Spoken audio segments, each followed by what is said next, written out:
আসসালামু আলাইকুম। যে যেখানে আছেন সবাইকে আজকের আমাদের এই লাইভে স্বাগতম। যে যেখানে আছেন আশা করি আজকের এই লাইভটা এনজয় করবেন। তো আজকে আমাদের লাইভে আমাদের সাথে আছেন, আপনারা সবাই জানেন অলরেডি, আমাদের বাংলাদেশের এলআরবি ব্যান্ডের ফরমার সাউন্ড ইঞ্জিনিয়ার কাম ব্যান্ড ম্যানেজার, আমাদের সকলের পরিচিত এবং আমাদের সবার অনেক প্রিয় একটা মানুষ, শামীম ভাই, শামীম আহমেদ। আর আমাদের সাথে আরেকজন আছেন আজকে, সে হচ্ছে বাংলাদেশের এখনকার রকস্টার বলা যায় মানে গানের জগতে মোটামুটি ভালো একটা সুপরিচিত নাম, বিজয় মামুন। তো চলেন আজকে আমি দেরি না করে বেশি কথা না বলে আজকে লাইভ শুরু করি। আমি স্ক্রিনে নিয়ে আসছি শামীম ভাইকে এবং তাদের দুজনকে।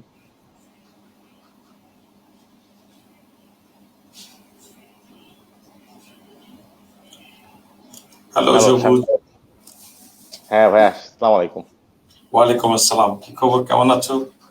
জি আলহামদুলিল্লাহ ভাইয়া, আমরা আছি ভালো মোটামুটি। প্যান্ডেমিক এই সিচুয়েশন, তারপরে চলছে আর কি। আপনার কি অবস্থা ভাইয়া, কেমন আছেন? ভালো আছি আলহামদুলিল্লাহ।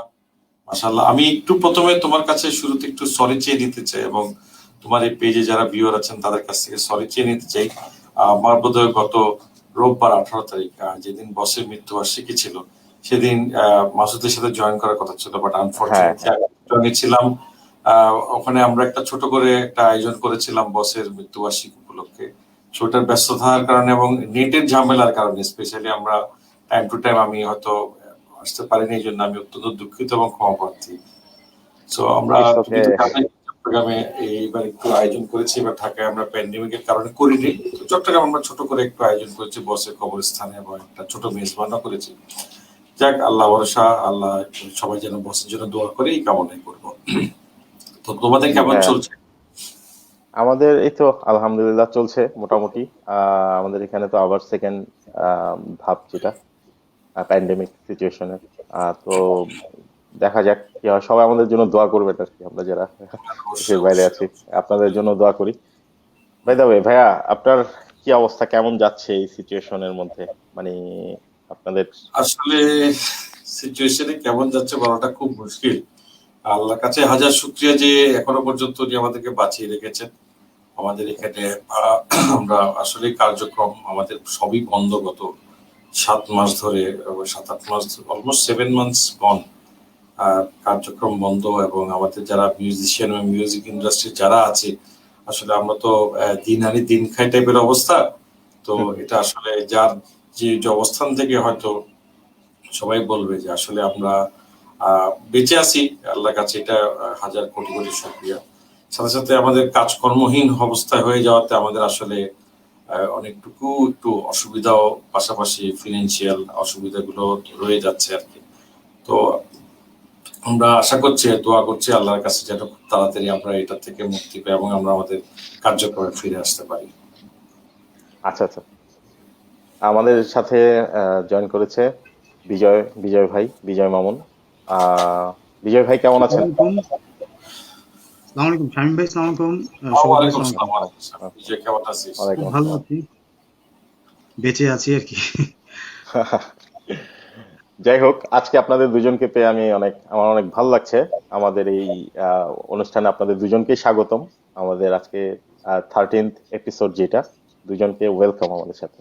ও, thank you very much, I am so honoured. আপনাদেরকে অনেক ধন্যবাদ, আমাদেরকে আসলে সময় আসলে ম্যানেজ করে অর্গানাইজ করে একসাথে বসাটাও কিন্তু অনেক কিছু। বাই দ্য ওয়ে, আচ্ছা আমি একটু শামীম ভাইয়ের কাছে চলে যাচ্ছি।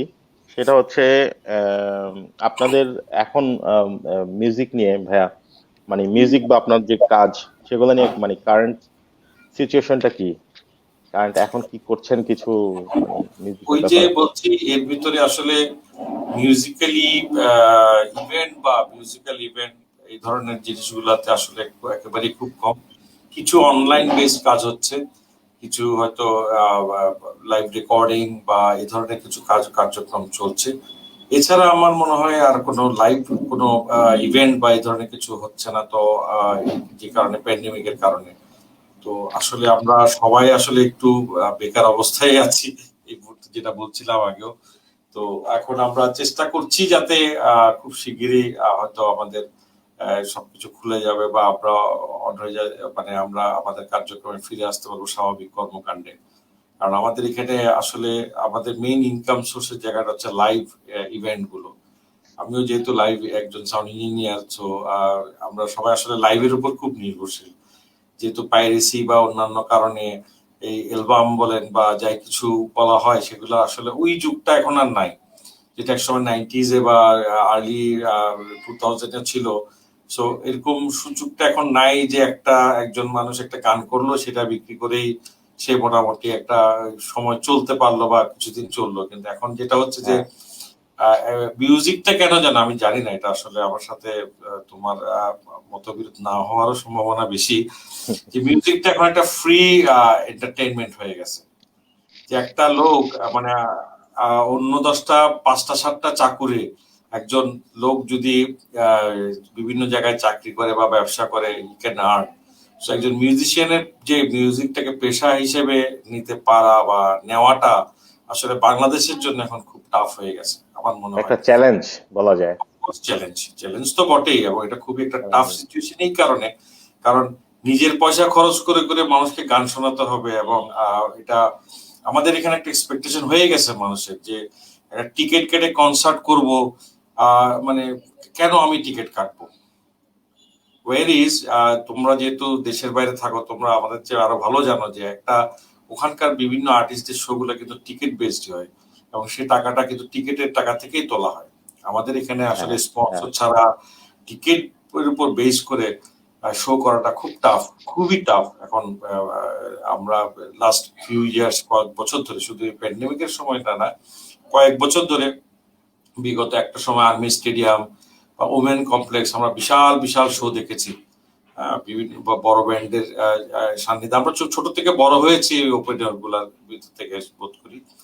তো এখন যে জিনিসটা হচ্ছে যে আসলে ফ্রি একটা কনসেপ্ট চলে আসছে, যে মানুষ গান শুনবে বা একটা মুভি দেখবে বা কিছু একটা এন্টারটেইনমেন্ট হবে, সেটার জন্য যে একটা পেমেন্ট বা একটা একটা চার্জ কর দেওয়া লাগে, মানে সেটা আসলে একটা আমাদের প্র্যাকটিসটা কেমন যেন একটা নাই হয়ে গেছে সাধারণ মানুষের, মানে এভারেজ মানুষের কাছে। খুব আমি সবার কথাই বলছি না, জেনারেলাইজ করছি না, বাট ম্যাক্সিমাম যাদের উপর আমরা ডিপেন্ড করি, আমি একটা প্রোডাক্ট বা গান করলাম, সেটা যদি আসলে সেভাবে ফিনান্সিয়াল প্যাট্রোনাইজ না হয়, আসলে আমি আস্তে আস্তে ধীরে ধীরে আমাদের এই দেশের মানুষজন বা যারা মিউজিশিয়ান আছেন, তারা আস্তে আস্তে ডিমোরালাইজড হয়ে যাবেন।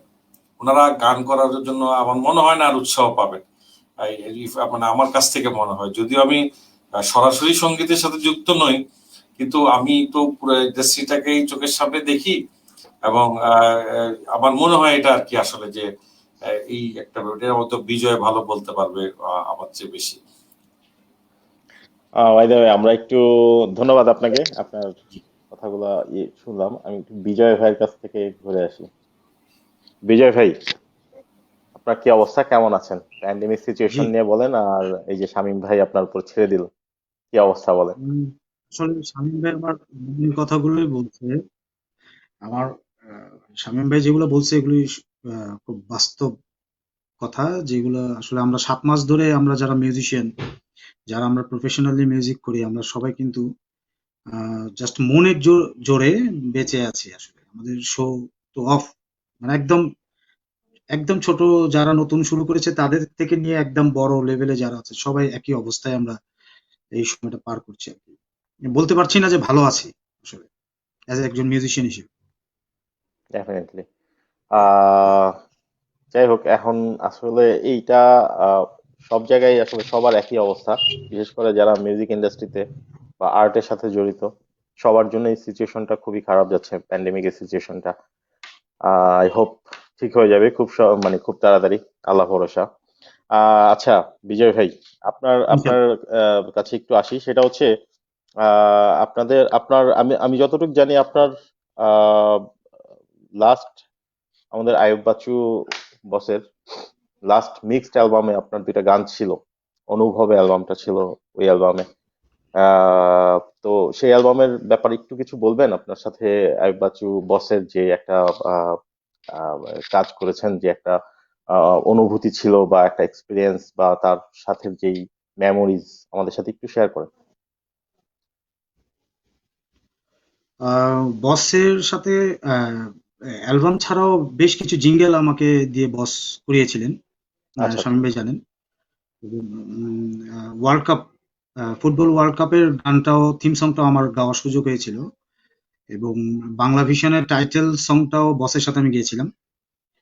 আর অ্যালবামের যেটা এক্সপিরিয়েন্স, সেটা হচ্ছে আমি আসলে জানতামই না যে বসের অ্যালবাম হচ্ছে, কি অ্যালবামে গান গাইতে হবে বা গাওয়ার সুযোগ বস আমাকে দেবেন।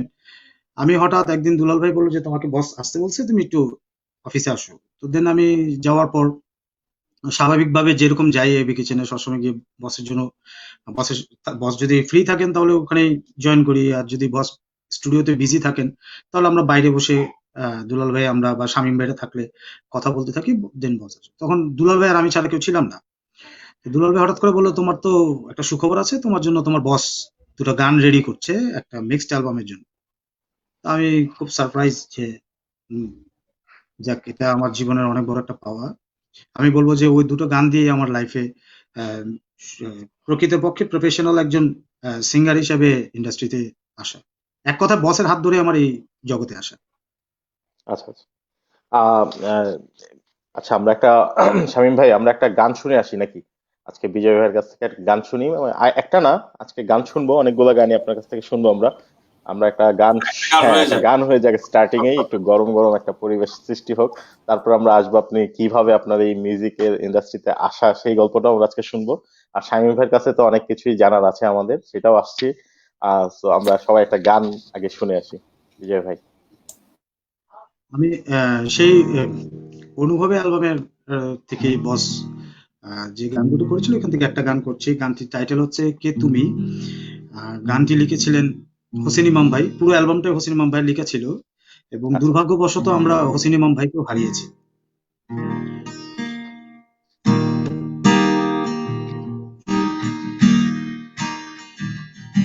কে তুমি, আমাকে ডাকো আড়াল থেকে, সারাক্ষণ বলে যাও কত কথা আমাকে। কে তুমি, লুকিয়ে শুধু রাখো নিজেকে, কতদিন কত রাত খুঁজেছি যে তোমাকে। এই আমায় দিশেহারা করেছো কি আবেগে, এই আমার তুমি ছাড়া কিছু নেই এ দু চোখে। এই আমায় দিশেহারা করেছো কি আবেগে, এই আমার তুমি ছাড়া কিছু নেই এ দু চোখে।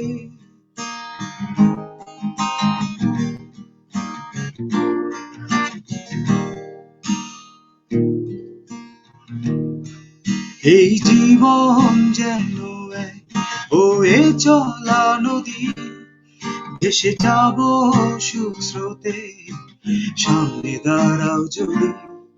আমি যে তোমাকে ভেবে ভেবে প্রতিক্ষণ বড় বেশি এলোমেলো হয়ে গেছি এখন। এই আমায় দিশেহারা করেছো কি আবেগে, এই আমার তুমি ছাড়া কিছু নেই এ দু চোখে। ও,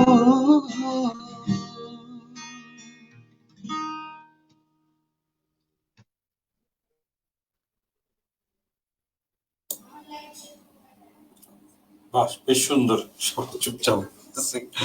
হ্যাঁ, অনেক সুন্দর হয়েছে। অনেকদিন জোস পরে গান। জোস, হ্যাঁ, এই ফ্যান্টাস্টিক। গানটা মিক্সের সময় শামীম ভাই ছিলেন। হ্যাঁ এই গানটা যখন মিক্স হচ্ছিল তখন রোজার দিন ছিল, শামীম ভাই ছিলেন। গানটা যখন মিক্স মিক্স মানে মাস্টার হয়। আচ্ছা আচ্ছা। গানটা অনেকদিন পর আমিও শুনলাম আসলে। অনেক সুন্দর ওই অ্যালবামটা ছিল, প্রত্যেকটা গান আমার কাছে অনেক ভালো লাগতো। এবং আহ, একটু বলি আমি, দুঃখের বিষয়টা হচ্ছে হোসেন ইমাম ভাইও নাই এখন আমাদের মাঝে, আর বস তো চলেই গেলেন। এই দুজনের সুন্দর একটা কম্বিনেশন ছিল এই গানটাতে, এবং সবগুলো গানের লিরিক ছিল বোধহয় হোসেন ইমাম ভাইয়ের। আচ্ছা আচ্ছা। প্রত্যেকটা, হ্যাঁ সবগুলো। আমাদের সাথে অনেকেই আছেন, এবং অনেকেই কমেন্টস করছেন। আমরা কমেন্টস একটু পরে যাচ্ছি। আহ, আমাদের সাথে সাকিব আহমেদ, রানা খান, জাহান এবি, তারপর কাজী কাজী এফ বারি গালিব সহ অনেকেই আছেন, অনেকেই দেখছেন। সবাইকে থ্যাঙ্কস আমাদের সাথে থাকার জন্য। ইনশাল্লাহ শেষ পর্যন্ত থাকবেন। আমরা আজকে অনেকগুলো গান শুনবো বিজয় ভাইয়ের কাছ থেকে আর শামীম ভাইয়ের কাছ থেকে, অনেক না জানা অনেক অজানা আমাদের অনেক কিছু যেগুলো আমরা জানতাম না, জানি না, অনেক কিছুই শুনবো আজকে। বাই দ্য ওয়ে শামীম ভাই, আপনার কাছে জি। আমি একটু আসি। সেটা হ্যাঁ, হচ্ছে যে আহ, আপনার তো নিশ্চয়ই বসকে অনেক মনে পড়ে। হুম। আপনার সবসময়। বসের সাথে অনেক স্মৃতি। তো এরকম বসের সাথে আমি যতটুকু জানি যে আপনার জীবনের বেশিরভাগ সময় আপনি বসের সাথেই কাটাইছেন। হ্যাঁ। তো অলমোস্ট। আপনার ওরকম কোনো অনেক মেমোরিজ তো আছেই, আপনার অনেক কিছুই মনে পড়ে, তা আমাদের সাথে আজকে কিছু শেয়ার করবেন একটু ওই ব্যাপারে হ্যাঁ, হ্যাঁ, কিছু অবশ্যই অবশ্যই। মেমোরিজ। আমি একটু আজকে কেন জানি না আমার বেশ কদিন ধরে খুব মনে পড়ছে একদম প্রথম দিন। আমি তো আসলে চট্টগ্রামে জন্ম এবং বেড়ে ওঠা। আমরা তো ওনাকে দেখেছি ঠিক স্টেজে বা টিভিতে যখন উনি সলজের সাথে বাজাতেন, তখন আমরা অনেক ছোট। তো একটা সময় আমার খুব আইডল ছিলেন উনি। আমার খুব ইচ্ছা ছিল যে বড় হয়ে ওনার মতো একজন গিটারিস্ট হওয়া। হ্যাঁ, কারণ সোলসে আমি ওনাকে দেখেছি গিটার বাজাতে এবং আমার খুবই একটা ফেভারিট পার্সন ছিলেন, পার্সোনালিটি ছিলেন উনি। সো আল্লাহর কাছে হাজার শুক্রিয়া যে আমার এই স্বপ্নটাকে কিভাবে যেন উনি ওনার সাথে মিলে যায়। তো আমি চট্টগ্রামে মিউজিক করতাম, সেই মিউজিক করতে করতে জীবিকার প্রয়োজনে ঢাকায় আসা। ঢাকায় আচ্ছা এসে এখন যে সাউন্ড কোম্পানি ডিজে প্রো, এখানে জয়েন করি এজ এ, মানে তখন আমরা সব খুবই ছোট। আমি টকিং অ্যাবাউট 97 এর দিকে কথা বলছি, আচ্ছা আচ্ছা। 1997। তো আমার তখন ডিজে প্রো যিনি ওনার ছিলেন তানিম ভাই, আমার একজন কি বলবো বড় ভাই এবং পিতৃতুল্য মানুষ, যিনি আমাকে আসলে আমার এই জীবনে এই এই জায়গাটাতে আমার আসলে আমি পৃথিবীতে দুজন মানুষ বা তিনজন মানুষ আছে যাদেরকে আসলে কখনোই আমি আমার জীবন থেকে মানে জীবনের প্রতিটা পদক্ষেপ ওনাদেরকে স্মরণ করি। বস তো আছেন এবং তানিম ভাই এবং পার্থদা। পার্থদা কিন্তু আমাকে ঢাকায় নিয়ে এসেছিলেন। তো যাই হোক, তো বাচ্চু ভাই তখন এলআরবির আমাদের এলআরবির জন্য একজন সাউন্ড ইঞ্জিনিয়ার খুঁজতেছিল। আচ্ছা আচ্ছা। যেহেতু ডিজে প্রো ওনাকে সাউন্ডটা প্রোভাইড করতো, তো আমাদের যারা সাউন্ড ইঞ্জিনিয়ার ছিলেন এবং তখনকার বিখ্যাত সাউন্ড ইঞ্জিনিয়ার মবিন ভাই, আপনি হয়তো নাম শুনে, শ্রদ্ধ মবিন ভাই, অবশ্যই। উনিও গত হয়েছেন। তো প্রয়াত মবিন ভাইও এলআরবির সাউন্ড করতো এবং উনি বিভিন্ন ব্যান্ডদেরকে ক্যাটারিং করতে হইতো বলে উনি আসলে সবসময় এলআরবির সাথে যেতে পারতেন না। তো বাচ্চু ভাই চাচ্ছেন যে ওনার একটা ফিক্স সাউন্ড ইঞ্জিনিয়ার হোক, একটা ফিক্স সাউন্ড উনি রেডি করতে চান। তো সেই হিসেবে তখন আসলে মবিন ভাই, আমাদের আমার এক বন্ধু সানি, ওরা খুবই তখন টপ গ্রেডেড কাজ করতো। আমি জাস্ট তখন একেবারে নবিশ অ্যাজ এ মিউজিক বা মিউজিশিয়ান হিসেবে গেছি তখন, এসেছি তখন ঢাকায়। তো একদিন আমাকে তালিম ভাই বলছে, চল তোকে একটু বাচ্চু ভাইয়ের কাছে। আমার তো হাত পা কাঁপা শুরু হয়ে গেছে। হ্যাঁ, যে বাচ্চু ভাইয়ের সাথে দেখা করতে যাবো, এটা তো একটা বিশাল ব্যাপার। আচ্ছা ঠিক আছে, গেলাম দুপুর বেলায়। প্রথম দেখায় এবং আমি এটা সবাই জানে যে উনি কিভাবে যে মানুষকে আপন করে নেন, এটা আসলে বলার মতো না। আমি এই কারণে বলছি যে একজন ছোট ছেলে, মানে আমার বুকে তখন অনেক স্বপ্ন। আমি ঢাকায় এসেছি, আমি কিছু একটা করব, স্বপ্ন, মানে এটাকে আমি পালন করছি এবং এটাকে যে উনি যেভাবে আমাকে মানে পেছন থেকে বলেন বা পাশে থেকে বলেন, যেভাবে এগিয়ে নিয়ে গেছেন, সেটা অসাধারণ। আমি ওটাই বলছি ওনার ব্যাপারে। তো উনি প্রথমে এসে বলে যে ঠিক আছে তাহলে তুমি করো। আহ, এবং প্রথম কথাতেই উনি আমাকে তুই করে বললেন এবং খুবই আপন করে নিলেন, একেবারে ছোট ভাইয়ের মতো। তো আমি একটা উৎসাহ পেলাম, চলে লেটস ডু সামথিং। সেই শুরু। এবং 2003-এ, 2003-এ সম্ভবত 2003-এ উনি আমাকে বলে যে এখন থেকে ব্যান্ডের ম্যানেজমেন্টটা তুই দেখবি। তখন মিনওয়াইল ব্যান্ডে একটু পরিবর্তন হয়ে গেছে। মাসুদ গিটারিস্ট হিসেবে জয়েন করেছে, টুটুল ভাই ব্যান্ড ছেড়ে দিয়েছেন। তখন ব্যান্ডের একটু শেকি অবস্থা।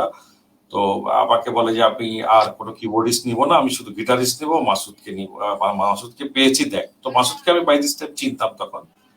এবং মাসুদের সাথে করে আবার নতুন করে আমি ম্যানেজমেন্টটা ধরে আবার শুরু করা। এবং 2012-তে, 2012-তে, হ্যাঁ 2012-তে, ইয়েস, 2012-তে উনি আমাকে এলআরবির মেম্বার করে দেন। মানে অন্যান্য সদস্যদের মতো আমিও এলআরবির মেম্বার হয়ে যাই তখন 2012-তে। আচ্ছা আচ্ছা। তো এই জার্নিটা, টোটাল জার্নিটাতে এই কারণে স্মৃতির কথা যদি বলে, মানে অসংখ্য অসংখ্য কোটি কোটি স্মৃতি, স্পেশালি যখন আমরা দেশের বাইরে শো করতে যেতাম। হ্যাঁ, হ্যাঁ তো এই ধরনের অনেক, মানে আসলে এটা তো একসাথে বসে শেষ আমরা প্রথম যখন আমি প্রথম যাই, প্রথম দেশের বাইরে যাই, সেটা হচ্ছিল পার্শ্ববর্তী দেশে একটা ইউনিভার্সিটির শো, এবং খুবই বিখ্যাত একটা ইউনিভার্সিটি, যেখানে ওপেন এয়ার থিয়েটারের শো। তো আসলে তখন ইকুইপমেন্ট অনুযায়ী ওখানে অত সাপোর্ট ছিল না আমাদের, আচ্ছা আচ্ছা। মানে ওই দেশের তখন অতটুকু ভালো সাপোর্ট ছিল না। তো কিন্তু আমরা জাস্ট খুব একটা মানে মজার শো হয়, এবং আমরা বস বলে যে আমরা শো করতে যাচ্ছি একদিন, কিন্তু আমরা চাই যে আমরা চলো আমরা 3 দিন থাকবো, তুমি সেই মোতাবেক ব্যবস্থা করো। মানে আচ্ছা আমাকে আচ্ছা। যে আমরা 3 দিন থাকবো, আমরা একটু ঘুরে বেড়াবো আশপাশটা। তো তখন আমরা খুব মজা করেছিলাম সেই সময়। তো ওই মজাগুলো আসলে স্মৃতি বলবো না, এগুলো আসলে একটা লাইফের প্রতিটা জায়গায় একটা মাইলস্টোন হয়ে আছে। এবং অনেক ধরনের স্মৃতি আসলে এখন এই যে আবার মানে থাকি আমরা, এর ভিতর মনে হইলে আবার একটা সুন্দর স্মৃতির কথা বলবো। তবে দেশের বাইরে আমি ওনার সাথে প্রচুর দেশে ঘুরেছি, এবং LRB is the first band যারা উইদাউট সাউন্ড ইঞ্জিনিয়ার কখনো বাইরে কনসার্ট করতে যেত না, টিম হ্যাঁ চার ছাড়া যেত না কখনো। এটা হচ্ছে একটা আমাদের জন্য, মানে স্পেশালি যারা আমরা সাউন্ড করি তাদের জন্য একটা বিশাল ব্যাপার। কারণ আমাদের দেশে আপনি জানেন যে যারা আর্টিস্টরা বিদেশে যায়, তো সাউন্ড ইঞ্জিনিয়ার তো মানে একটা ব্যাপার, অনেক সময় ওনারা মিউজিশিয়ানদেরও নিয়ে যান না। হ্যাঁ, হ্যাঁ একটা কম্প্রোমাইজ করেন, হ্যাঁ কারণ বাচ্চু ভাই বস কখনো এটা করতেন না। Proper tech rider, proper proper arrangement, এবং প্রপার আপনি সবুজ তুমি নিজেও জানো যে আমরা লাস্ট যেটা মঞ্জায় যে শোটা করেছিলাম, হ্যাঁ হ্যাঁ। একেবারে প্রপারলি সব অ্যারেঞ্জমেন্ট, যে একেবারে যা যেটা না হলে নয় একেবারে। কম্প্যাক্ট কম্প্যাক্ট একটা পুরো ব্যান্ড একটা ফিল, মানে যেটা হয় যে আমরা যারা দেশের বাইরে থাকি হয়তো অনেকেই খেয়াল করে অনেকেই জানি যে যখন কোনো বাংলাদেশ থেকে কোনো ব্যান্ডের সিঙ্গার আসে, হুম, তো আমরা কিন্তু প্রপার ফিলটা পাই না, কারণ দেখা গেছে শুধু সিঙ্গার আসছে, হ্যান্ডস সব হচ্ছে মানে কমন খ্যাপিস, একটা যেটা ব্যাপার। বাংলা, হ্যাঁ কমন বা খ্যাপিস বা মানে এখানকার পরিচিত যারা বাজায় আর কি, কিন্তু ওই ফিলটা প্রপারলি পাই না। এলআরবির ক্ষেত্রে যেটা হতো যে সবসময় সেম ফিলটা পাইতাম, এবং মানে সবসময় কম্প্যাক্ট ব্যান্ড এবং ওই সেম ফিল, এই জিনিসটা অনেক ভালো লাগতো, আমরা ওইটা অনেক এবং উইদাউট এনজয়েবল। সাউন্ড ইঞ্জিনিয়ার, এবং মানে পুরো ব্যান্ডটা আমাদের 5 জনের টিম যেত, মানে হ্যাঁ 4 জন হ্যাঁ অন স্টেজ, আমি একজন ব্যাক স্টেজ বা এফওইস, বা আমি সাউন্ড করছি এবং অ্যারেঞ্জমেন্টটা করতেছি টোটাল জিনিসটা নিয়ে।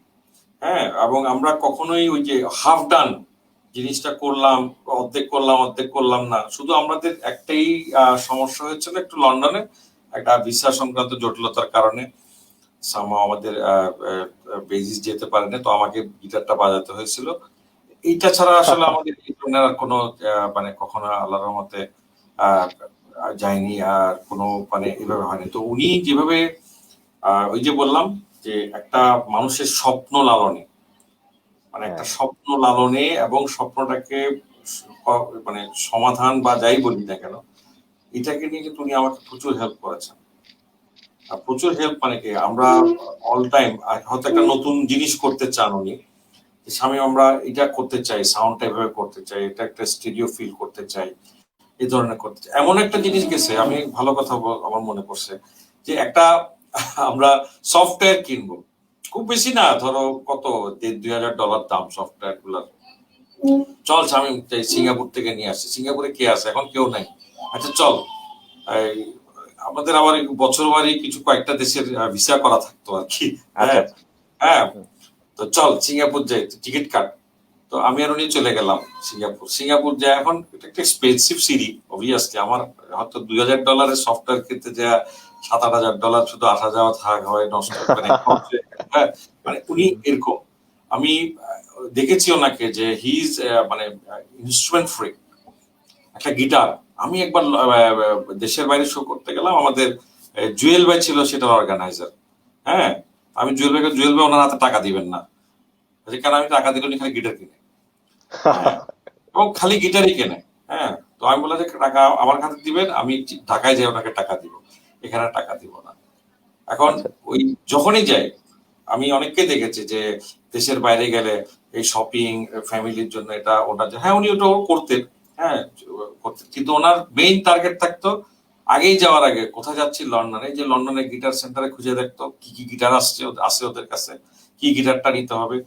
হ্যাঁ, তো প্রতিবার, এবং he got the great great guitar you know, যে ওনার কাছে ওনার প্রিয় অনেকগুলা গিটার, প্রায় কালেকশন কালেকশন, অনেক, হ্যাঁ অনেক কালেকশন, এবং ওটা মানে এটা একটা আসলে হয়ে গেছে। উনি কখনো জাগতিক বিষয়ে মানে ইয়েতে ছিলেন না, যে আসে না মানুষজন একটা অ্যাপার্টমেন্ট কিনবো একটা। হ্যাঁ হ্যাঁ। আর দুইটা শখ ছিল, একটা হচ্ছে গাড়ি, একটা হচ্ছে গিটার। উনি খুব গাড়ি চালাতে পছন্দ করতেন, আচ্ছা আচ্ছা। খুব খুব সুপার ড্রাইভিং হতো। উনি যখন আবার চিটাঙ্গে মাঝে মধ্যে আমরা হয়তো ওনার পাশে বসে চল চিটাং যাই, মানে একটা লং রুটে ড্রাইভার, খুব উনি গাড়িও খুব পছন্দ করতেন। এবং গিটার ওনার সবচেয়ে ছিল গিটার ওনার, মানে আর ইকুইপমেন্ট ওনার প্রসেসর মনে হয় না হলেও 100টার উপর প্রসেসর আছে, বিভিন্ন ধরনের গিটার প্রসেসর গুলো আছে, স্টুডিও ইকুইপমেন্ট। চারু ভাই, তারপরে মাসুদ, ওনারা স্টুডিওতে বেশি হেল্প করতেন বসকে। তাহলে চারু ভাই এটা কি করতে হবে, এটা করতে হবে, ঠিক আছে চল এটা কোথায় আছে দেখেন, কোন দেশে আছে। তো কাছাকাছি দেশে হইলে আমরা হয়তো নিজেরাই চলে গেলাম যেটা কেনার জন্য, একটু ধরেন লন্ডন বা আমেরিকায় হইলে তখন কাউকে দিতে আনানোর জন্য একটা সবসময় একটা সুন্দর মানে অস্থিরতা বিরাজ করতে, এবং উনি এই জিনিসগুলো খুব ভালোবাসতেন, নিজেকে সবসময় আপ টু ডেট রাখাতে। যে সবসময় আসে না যে শুরু করেছি, এবং এটা আপনি দেখবেন যে এলআরবির গান কখনো কোনো গান লাইভ স্টেজে একই রকম কখনো বাজে নাই, প্রতিবারই একটা না একটা নতুন কম্পোজিশন যুক্ত হয়েছে। ইউটিউব সার্চ করলে দেখা যাবে। যাই হোক, আমি অনেকক্ষণ কথা বললাম, একটু তাহলে কিছু বলুন। আচ্ছা, আমরা আজকে দুজনেরই একজনের গান শুনবো, আরেকজনের কথা শুনবো। আচ্ছা, বিজয় ভাইয়ের এখানে লাইনে।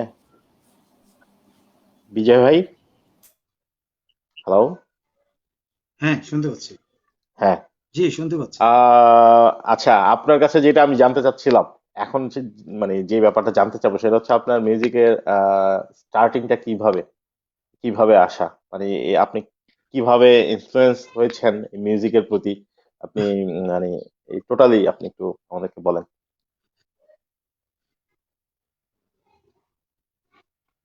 2000 2000 না, 92 সাল, 93 সালে আসার আগে ঠিক শেষের দিকে ডিসেম্বরের দিকে আমাদের এলাকায় একটা কনসার্ট হয়। সেই আচ্ছা কনসার্টে একটা ব্যান্ড আসে। তো সেই ব্যান্ডটা প্রায় 2 ঘন্টার মতন একটানা পারফর্ম করে। তো আগে এই জিনিসটা আমার ছোটবেলা, খুব ছোট ছিলাম তখন, এই জিনিসটা আমাদের এলাকায় অনেক কনসার্ট হতো। তো দেখতাম না যে একটা স্টেজে একজন আর্টিস্ট গান করতেছে এবং একটানা 2 ঘন্টা গান করতেছে, এবং এট এ টাইম গিটার বাজিয়ে গান করতেছে, এবং গিটার থেকে ডিফারেন্ট একটা সাউন্ড বেরোচ্ছে। হ্যাঁ, আগে তো থাকতো যে অন্য সিঙ্গার গান করছে, গিটারিস্ট আরেকজন, এবং একটা সিঙ্গার দুইটা গান গাওয়ার পরে তার গলা ভেঙে যাচ্ছে, তার জন্য মাফলার থাকে। আবার আরেকজনকে ডাকা হতো, সে আবার আসতো। আবার ভোকালকে খুঁজে পাওয়া যেত না, অনেক সময় আমাদের ভোকালকে খুঁজে পাওয়া যাচ্ছে না, আপনি যেখানে থাকেন স্টেজে, এই তো এগুলো বিরক্ত। আমরা এটা দেখে আমরা অভ্যস্ত ছিলাম ছোটবেলায়। তো ফার্স্ট টাইম আমার লাইফে দেখি যে একটা লোক স্টেজে দাঁড়ায়, দাঁড়িয়ে একটানা অনর্গল 2 ঘন্টা পারফর্ম করে, মাঝখানে হয়তো 10 মিনিটের একটা ব্রেক ছিল। তো আমার দেখার পর আমার মাথা খারাপ হয়ে যায় যে আমাকে মিউজিক করতে হবে, আমাকে গিটার বাজাতে হবে। তখন আমি সবাইকে জিজ্ঞেস করলাম, ভাই ওনার নাম কি? তো বললো ওনার নাম আইব বাচ্চু। ওনার একটা কলা পাতা কালারের একটা গিটার ছিল, মেবি গিবসন, আসলে দূরের থেকে দেখেছি আমি, অত গিটার ব্র্যান্ডটা আমার মনে নাই।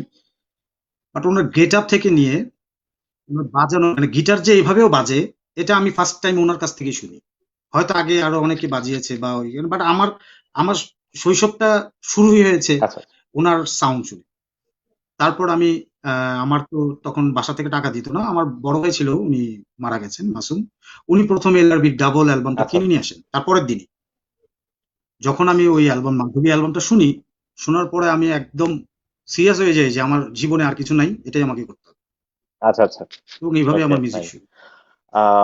আমরা কি আপনার কাছে আরেকটা গান শুনতে পারি? তারপর আমি শামীম ভাইয়ের কাছে ফিরে আসছি আবার কিছু জানার জন্য। আজকে আপনার কাছ থেকে শুধু গানই শুনবো। হ্যাঁ, আসলে গানের মানুষ, গান করা ছাড়া তো আর কিছু করার নেই আমাদের। এই গানটি একটা ব্যাপার হচ্ছে যে এই গানটি আমার বলতে গেলে আহ, আমার ইউটিউব চ্যানেল থেকে আমি রিলিজ করেছি, বাট আমরা এটা আরো বড়ভাবে রিলিজ করার একটা প্ল্যান আছে। গানটি লিখেছেন শ্রদ্ধেয়, আমার খুব প্রিয় এবং আমার জানা মতে এলআরবি প্রথম গান ঘুম ভাঙা শহরে যিনি লিখেছিলেন, সেই গানটি গীতিকার শ্রদ্ধেয় শহীদ মাহমুদ জঙ্গি ভাই লেখা। রিসেন্টলি এই গানটি আমি করেছি।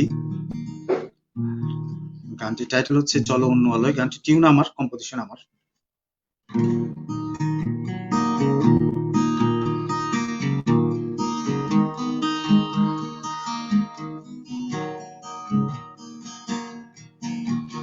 এই লোকালয়ে নয়, চলো অন্য কোথাও, দূর ছায়ায় দুজনে হারাই। এই শহর প্রান্তে নয়, বিষণ্ণ কলরবে নয়, চলো অন্য আলোয় দুজনে পালাই। চলো অন্য আলোয় দুজনে পালাই। আমাদের জন্য ফুল অরণ্য আছে, আমাদের জন্য গল্প আছে সেখানে। আমরা যাব সেথায় চুরি সুখের ভেলায়। চলো অন্য আলোয় দুজনে হারাই। চলো অন্য আলোয় দুজনে পালাই।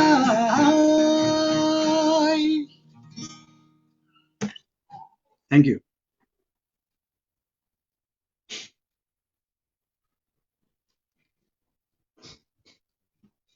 আমি আসলে থ্যাঙ্কস। আমি আহ, আপনার গানের যে ইয়েতে এটা হারাই গেছিলাম কই জানি, আমার কাছে এত ভালো লাগতেছিল। জোস একটা ইয়ে করছে, জোস, অনেক ভালো লাগছে।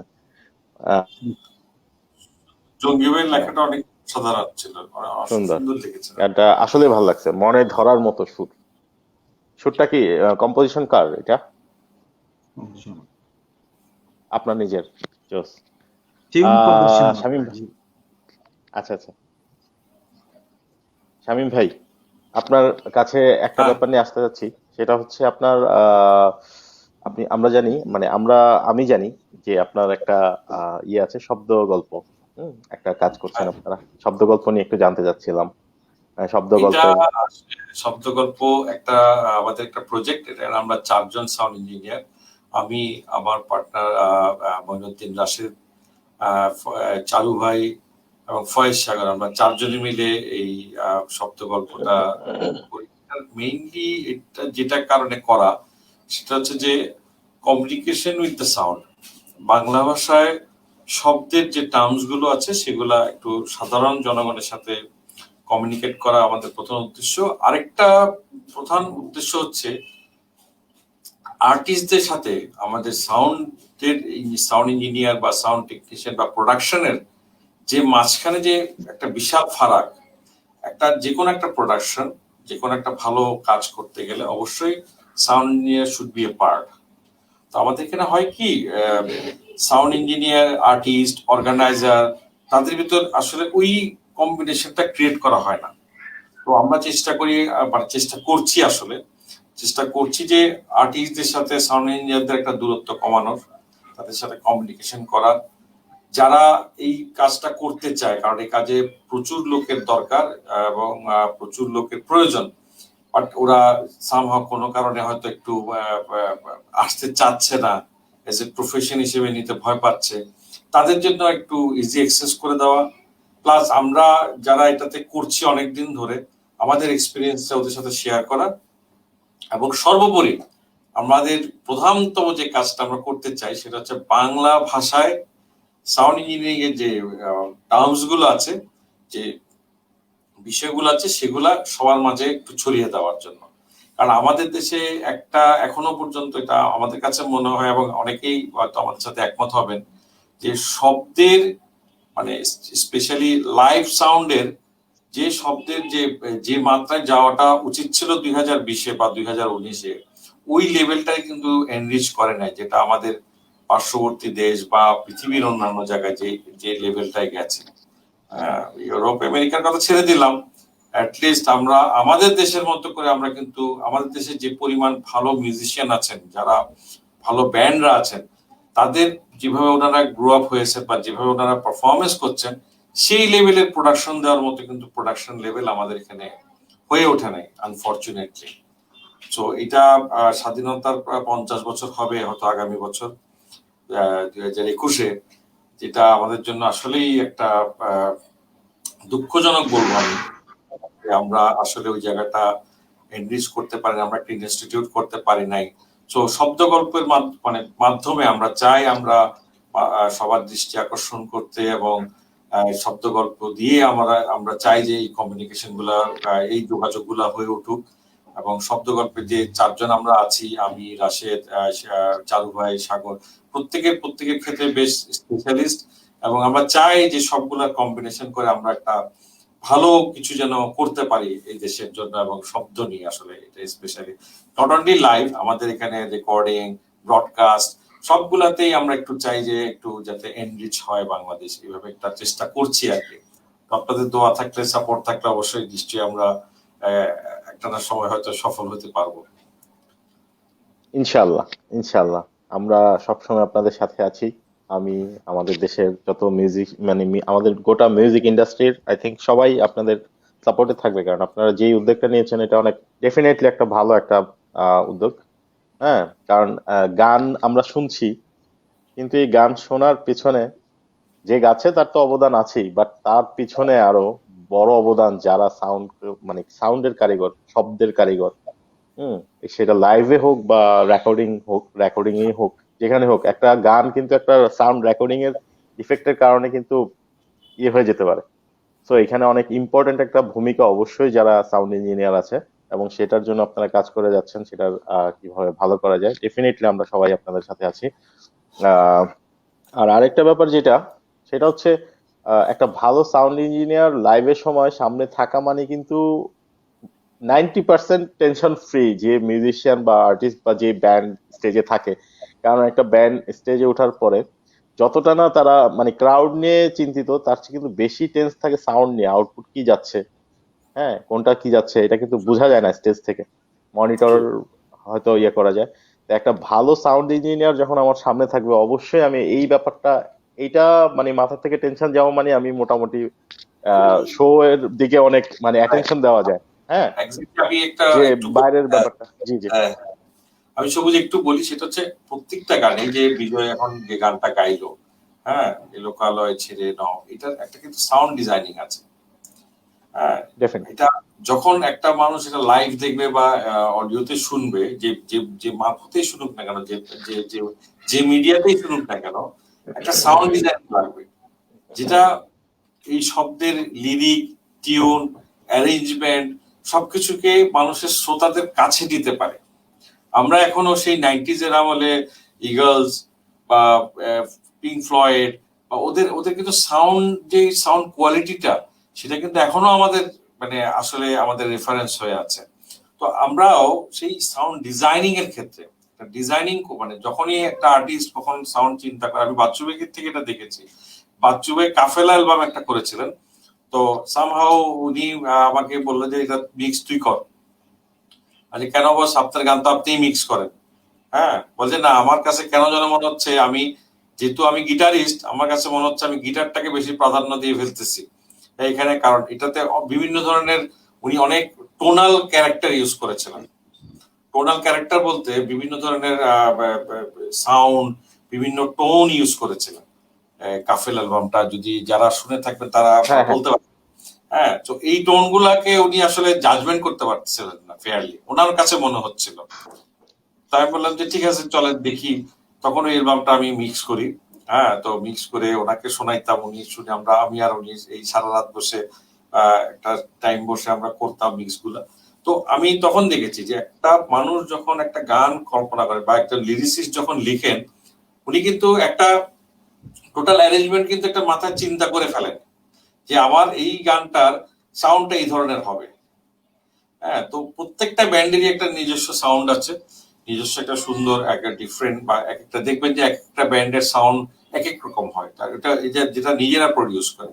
একটা সাউন্ড ইঞ্জিনিয়ার এবং সাউন্ড ইঞ্জিনিয়ারের তরফ থেকে যদি যখন একটা ব্যান্ডের সাউন্ড ইঞ্জিনিয়ার যদি আসে, তাহলে হয় কি ওই ব্যান্ডটার পারফেকশন মানে রিয়েল সাউন্ডটা আমরা শুনতে পাই। সেই জন্য এবং আমরা পারফরমেন্স কিন্তু অনেক, আমার মনে হয় অনেক বেটার হয়, কারণ ওনারা তখন চিন্তা মুক্ত থাকে। কারণ এটা কিন্তু অনেক বড় একটা চিন্তা, যারা মিউজিক করে, যারা স্টেজ পারফরমেন্স করে, তারা বলতে পারবে যে আউটপুটের সাউন্ড নিয়ে মানে অনেক বড় একটা টেনশন থাকে।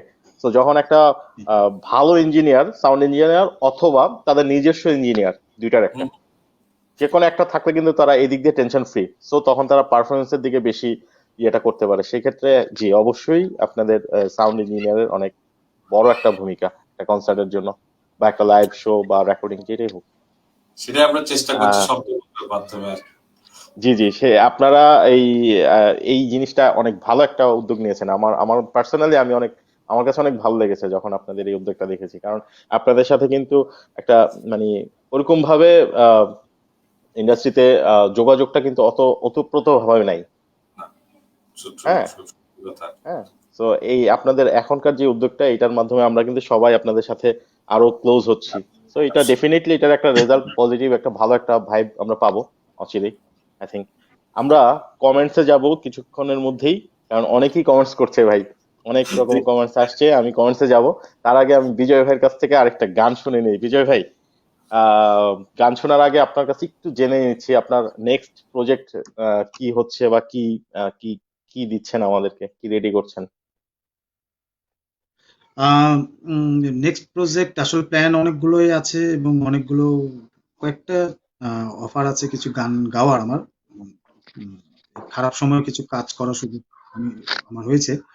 তো নিয়ন বাংলা নামে একটা প্রোডাকশন হাউস থেকে আমার একটা গান আসতেছে। গানটার মিউজিক ভিডিওর কাজ এই 3 তারিখে মিউজিক ভিডিওর কাজ হবে, এবং কানাডাতে একটা মেলা হচ্ছে, ওখানে একটা মেলার যে থিম সং বা ওই কাজগুলো আমি করতেছি। আর আমার ব্যক্তিগত প্রজেক্ট হচ্ছে আমি নিজের সলো গান করে যাচ্ছি, একটার পর একটা ব্যান্ডের গান, কিছু গান ট্র্যাক বানিয়েছি যেগুলো ভয়েস দিয়েছি, এবং কিছু কিছু মিক্স বাকি আছে, এগুলো করব। আর যদি শামীম ভাই মিক্সের ব্যাপারে একটু হেল্প করে, যেহেতু শুনলাম শামীম ভাই খুব ভালো মিক্স করে, তাহলে আশা করি গানগুলো আরো ভালো হবে। আহ এই তো কাজ করে যাচ্ছে আর কি, বসে থাকি আর যাই করি, গান বানাবো। ইনশাল্লাহ, ইনশাল্লাহ আমরাও আছি আপনাদের গান শোনার জন্য। আসলে এই কোভিড সিচুয়েশনের মধ্যে যেটা হয়েছে যে সবকিছুই লাইভ প্রোগ্রাম গুলা আহ, হচ্ছে না, অনেক একটা ডিস্টেন্স চলে আসছে আসলে সবার মধ্যে, সবার মানে আমরাও মিস করছি অনেকদিন ধরেই। তো তারপরও আশা করব অচিরেই এই সমস্যার সমাধান হবে, আর আপনাদের গান টান পাবো, শামীম ভাইয়েরও কাজ দেখবো আমরা, আরো নতুন নতুন ভালো ভালো কাজ সবারকে নিয়ে। বাই দ্য ওয়ে, আমরা একটা গান শুনে আসি বিজয় ভাইয়ের কাছে, তারপর আমি কমেন্টসে চলে যাচ্ছি। একটা গান এখন আমার হঠাৎ মনে পড়লো, গানটি আমাদের শ্রদ্ধেয় গুরু আজম খানের। আহ, গাইতে ইচ্ছে করছে গানটা, একটু গাই। আশা করি এই গানের কপিরাইট নিয়ে কোনো ঝামেলা নাই। সারা রাত জেগে জেগে কত কথা আমি ভাবি, আপনি কেন বোঝে না, তাই ঘুম আসে না। আপনি কেন বোঝে না, তাই ঘুম আসে না। সারা রাত জেগে জেগে কত কথা আমি ভাবি, আপনি কেন বোঝে না, তাই ঘুম আসে না। পাপড়ি কেন বোঝে না, তাই ঘুম আসে না। তুমি আমি কেন দূরে দূরে খুঁজে বেড়াই ঘুরে ঘুরে। তুমি আমি কেন দূরে দূরে খুঁজে বেড়াই ঘুরে ঘুরে। মন কি যে চায়, কাঁদে শুধু বেদনা। পাপি কেন বোঝে না, তাই ঘুম আসে না। পাপড়ি কেন বোঝে না, তাই ঘুম আসে না।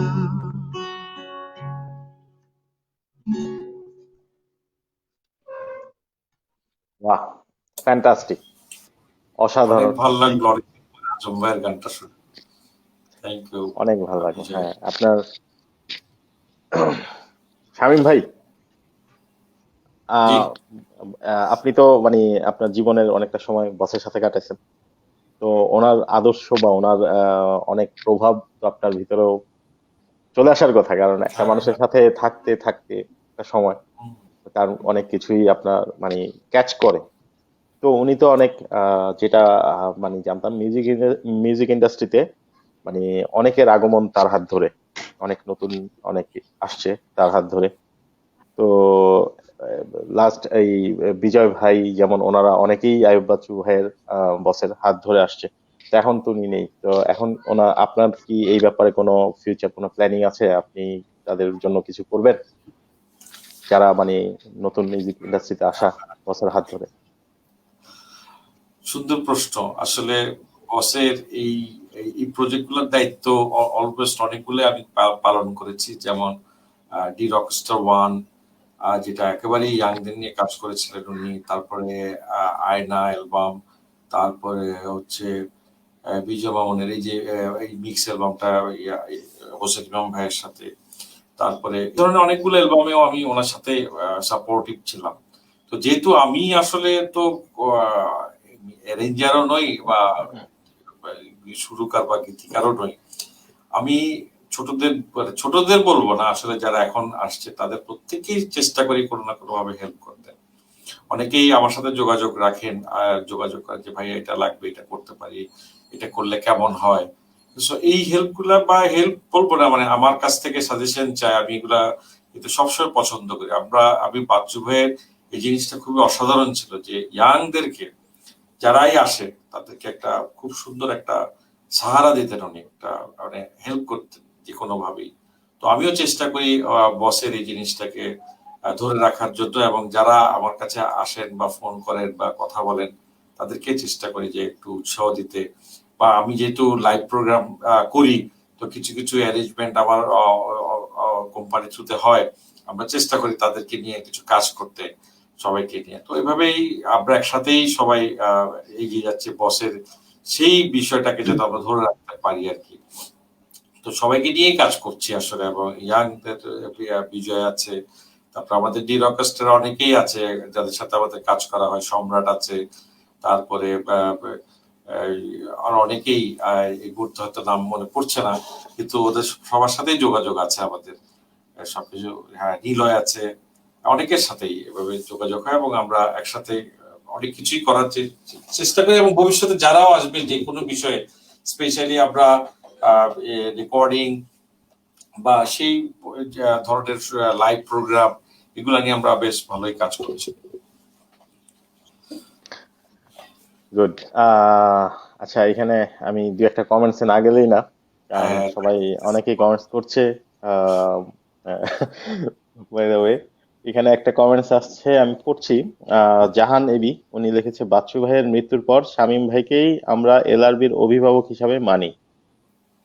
তাই আমাদের প্রশ্ন, এলআরবি কে নিয়ে আপনার কি কোনো পরিকল্পনা আছে? প্লিজ জানালে উপকৃত হব ভাইয়া। আমি একটু সবার জন্য শুধু জাহান, আমি সাধারণ শ্রোতাদের মাঝে কিছু জিনিস এখন একটু ডিসপিউট আছে, যেটা জিনিসটা আসলে একটু ক্লিয়ার হওয়া দরকার। এলআরবি আসলে গড়েছিলেন আইয়ুব বাচ্চু, যেটা ওনার একক একটা ব্যান্ড, একক প্রচেষ্টায়। এবং এলআরবির যারা যখন যে লাইন আপটা তৈরি হয় বা শুরু থেকে যে লাইন আপটা বা আমরা যখন আসি, প্রত্যেকের মতো করে কন্ট্রিবিউশন করেছেন এলআরবিতে। এবং প্রতিটা গান বা প্রতিটা গানের শব্দ বা সাউন্ড বা মিউজিক অ্যারেঞ্জমেন্ট সব কিন্তু বসের নিজের হাতে করা। এবং এলআরবির মানে টোটাল বিষয়টাই কিন্তু আসলে এককভাবে বলতে গেলে বসেরই একটা ডিফারেন্ট একটা সেগমেন্ট হলো এলআরবি। তো এলআরবি ব্যান্ড হিসেবে এলআরবির আসলে এই মুহূর্তে যেটা অবস্থান আমরা দাঁড়িয়ে আছি, সেটা হচ্ছে যে এলআরবিটাও বস প্যাটেন্ট করে গেছেন। এবং এটা বস চলে যাওয়ার সাথে সাথে এটার আসলে মালিকানাটা ওনাদের পরিবারের উপর, মানে ওনার ছেলে এবং মেয়ে যারা ওয়ারিশদার আছেন তাদের হাতে বর্তায়। সো এলআরবিটা আসলে এখন মানে আমরা যদি একটু লিগালি বলি যে এলআরবিটা আসলে আমরা হয়তো সাপোর্টিং ছিলাম, আমরা হয়তো মেম্বার হিসেবে ছিলাম, কিন্তু এটা লিগালি আসলে এটার ওনার হচ্ছে ওনার ছেলে মেয়ে। তো আনটিল আনলেস ওদের ডিসিশন বা ওনার ফ্যামিলি ডিসিশন ছাড়া আমরা এলআরবি কে নিয়ে আসলে কিছু করতে পারবো না। যদিও এলআরবি আমাদের একটা স্বপ্নের জায়গা, আমরা যে কজন ছিলাম বা যারা আছি তাদের স্বপ্নের জায়গা। তো আমরা চাই অবশ্যই যে ভক্তরা যেন কোনোভাবেই ডিমোটিভেটেড না হোক বা অন্য কিছু নাই। এটার একটা প্রসেস তো নিশ্চয়ই ওনারা করবেন, আমার সেই বিশ্বাস আছে। ওনার ছেলেমেয়েরা নিশ্চয়ই করবেন। এবং তাজওয়ার মানে ওনার ছেলে is a very good musician, very good guitarist. তো বস সবসময় চাইতেন সে যেন লেখাপড়াটা করুক আগে। সে যেন, সে আপনারা জানেন সে দেশের বাইরে ভালো লেখাপড়া করছে। তো আই হোপ, আমার একটা ছোট্ট স্বপ্ন আছে যে ও নিশ্চয়ই ওর লেখাপড়া শেষ করে দেশে এসে এলআরবি হাল ধরবেন। এবং এলআরবি তখন যদি ও আমাদেরকে চায়, আমরা অবশ্যই ওর সাথে থাকবো এবং আছি ইনশাল্লাহ। এটুকু বলতে পারি, দর্শকরা আপনারা কোনোভাবেই ডিমোটিভেটেড হবেন না। বাচ্চু ভাইকে যেভাবে আপনারা ভালোবাসেন, এলআরবিকে যেভাবে ভালোবাসেন, ভালোবাসাটা ধরে রাখেন।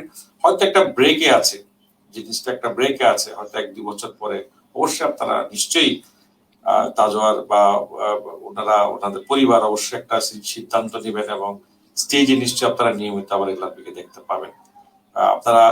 আপনারা আসলে এই বিষয়টা নিয়ে একটু ক্লিয়ার হওয়া দরকার ছিল, কারণ আসলে আমরা অনেকভাবে আমরা জিনিসটাকে মিসইউজ করেছি বা বিভিন্ন ভাবে এটাকে আমরা চেষ্টা করেছি বা যার মতো করে ভালোবাসার জায়গা থেকে।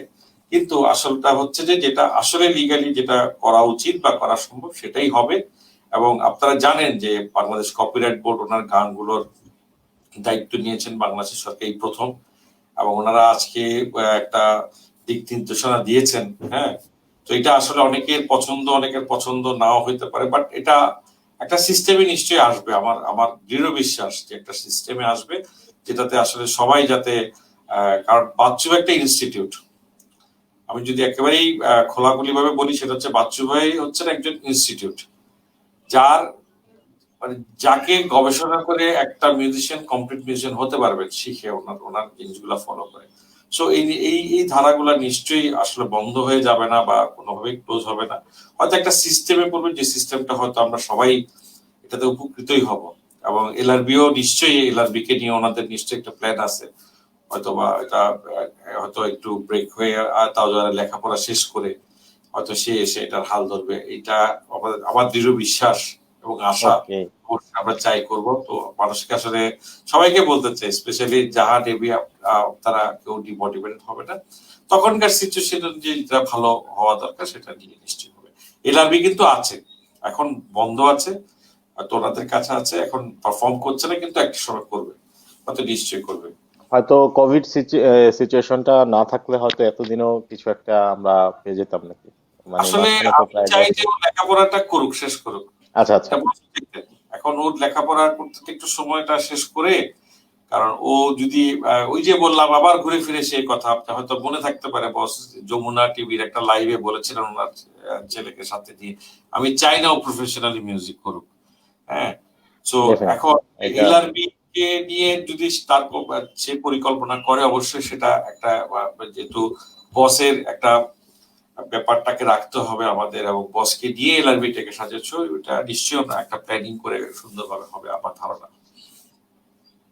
আশা করি আপনি এবং আমরা, মানে আপনি না, মানে যে কোশ্চেনটা করেছিল সে এবং আমরা সবাই আপনার কাছ থেকে এই ব্যাপারে ক্লিয়ার হলাম আর কি। এলআরবির ব্যান্ডের ব্যাপারে এরকম অনেক কোশ্চেন ছিল এখানে। তো আমার মনে হয় সবাই প্রশ্নের উত্তরটা শামীম ভাই দিয়ে দিয়েছে অলরেডি। এখানে সাকিব আহমেদ লিখছিল, এলআরবি এলআরবির গান ততদিন আছে যতদিন বিজয় বস মিউজিক শহরে থাকবে। বিজয় ভাইয়ের ফ্যান। তারপর কেএম রবিউল হাসান লিটন লিখেছে, গভীর শ্রদ্ধার সাথে স্মরণ করছি মরহুম স্যার আইয়ুব বাচ্চুকে। আল্লাহ তাআলা ওপারে ওনাকে জান্নাতুল ফেরদৌস দান করুক, আমিন। বিজয় ভাইয়ের জন্য শুভকামনা অবিরাম। তারপরে এদিক দিয়ে আছে খুলনা জনি লিখেছে, শামীম ভাই এলআরবি কে নতুন করে আবার কবে মঞ্চে দেখবো? এটার অ্যান্সার কি ভাই আমরা পেতে পারি? এলআরবি কে নতুন করে আবার আমরা কবে মঞ্চে দেখবো? আমি আসলে কনফিউজড, যেখানে ব্যান্ডের এখন তো হ্যাঁ। এটা একটু সারপ্রাইজ থাকুক। আমি যে বললাম যে নিশ্চয়ই ওনার পরিবার অবশ্যই চিন্তা ভাবনা করছেন এই বিষয়টা নিয়ে। হয়তো তাজওয়ার লেখাপড়া শেষ করে এসে হয়তো বা ব্যান্ডের হ্যাঁ, হাল ধরবে।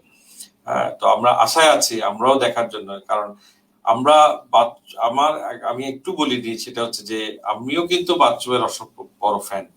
হ্যাঁ, ছোটবেলা থেকে আমি ওনার অনেক ফ্যান।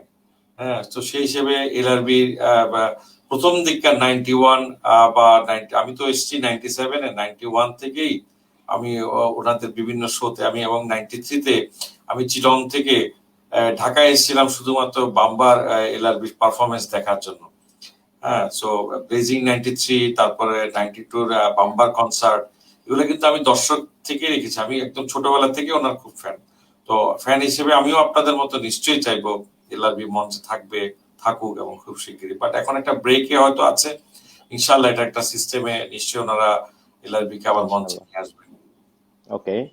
জয় হাবিবি জয় উনি লিখেছে, আসসালামু আলাইকুম ওয়া রাহমাতুল্লাহি ওয়া বারাকাতু। Big shout out all the way from Great Britain, UK. Great to see you, my beloved brother, on live. Bijoy Mamun and Shamim Ahmed, তাদের দুজনকে। জয় ভাই কিন্তু এলআরবির প্রথম ড্রামার। উনি এখন আচ্ছা আচ্ছা আচ্ছা আচ্ছা, আচ্ছা, লন্ডনে জয় থাকে। ভাই। আচ্ছা আচ্ছা, আমি আসলে নামটা ইয়ে করতে পারিনি। জয় ভাই। ওকে। হ্যাঁ। জয় ভাই এলআরবির প্রথম ড্রামার, যে জয় ভাই, টুটুল ভাই, স্বপন ভাই এবং বস মিলে এলআরবির ফার্স্ট এবং এলবামে ছিলেন, ওনারা বাজিয়েছেন। আর জয় ভাই আপনাকে আসসালামু আলাইকুম। আপনি অনেক অনেক ভালো থাকবেন, আমাদের জন্য দোয়া করবেন। ওকে। আমাদের সাথে অনেকেই দেখছেন। আহ আচ্ছা, তারপরে এখানে আছে আহ শামীম ভাই looking great, good luck everyone, Mohammad Harunur Rashid লিখেছে। Thank you. আচ্ছা, হারুন অর রশিদ আমাদের হারুন অর ছোট রশিদ। ভাই, ছোট ভাই। আহ ওকে। খুলনা জনি উনি লিখেছে, সমগ্র দেশের ও দেশের বাইরে এলআরবি প্রেমী ও বাচ্চু ভাইয়ের অনুরাগী দর্শক শ্রোতাবৃন্দ, সামনের দিনগুলোতে ব্যান্ড সঙ্গীতের মঞ্চে কি এলআরবি কে আর কখনো দেখতে পাবে না? এই বিষয়ে কিছু জানতে চাই শামীম ভাইয়ের কাছে। এই ব্যাপারে অলরেডি শামীম ভাই তো বলেছে। সো আমার মনে হয় ওইখানে উত্তরটা আছে। আসসালামু আলাইকুম শামীম ভাইয়া, মামুন ভাই, মাহমুদুল হাসান সবুজ ভাই। ওয়ালাইকুম আসসালাম। মোসলে চৌধুরী পিজু উনি লিখেছেন। ওকে, আমরা আবার কিছুক্ষণ পরে কমেন্টসে আসবনি। আহ, আমরা একটা গান শুনে আসি। বিজয় ভাই, ঘুমায় যাচ্ছে সবাই। একটা গান হয়ে যাক। একটা গান হয়ে যাক বিজয় ভাই।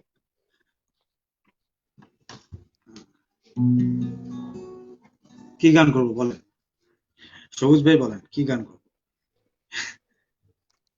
আপনি আপনি করেন, আপনার কারণ তো আমার অনেক গানই ভালো লাগে আসলে। এখন আমি লিস্ট দিলে যে ভাই আজকে আর উঠতে পারবেন না, মানে সারা রাত গান শোনাতেই হবে। অনেক ভালো লাগে অনেক গান। আপনি ওই গানটা করতে পারেন না। আজকেও আপনার কাছ থেকে একটা গান শুনতেছিলাম আমরা। আমরা কিন্তু মাঝে মধ্যেই এখন কোভিড সিচুয়েশনে যেটা হয় যে একসাথে অনেক সময় বসে গান টান শোনা হয়। হয়তো লাইভে করি, যেটা হয় না এমনি আমরা ইয়ে করি। আজকে একটা গান শুনতেছিলাম বিজয় ভাইয়ের কাছে, খুব ভালো লাগছিল। গানটা আগুন ভাই গাইছিল এবং শ্রদ্ধেয় আইয়ুব বাচ্চু বসের লেখা, সুর করা, সরি, কম্পোজিশন করা। আহ, সুপার। হ্যাঁ, সুর করা। ওই গানটা হয়ে যাক নাকি? আমার স্বপ্নগুলো, হ্যাঁ, আমার স্বপ্নগুলো। ডেফিনেটলি। আচ্ছা।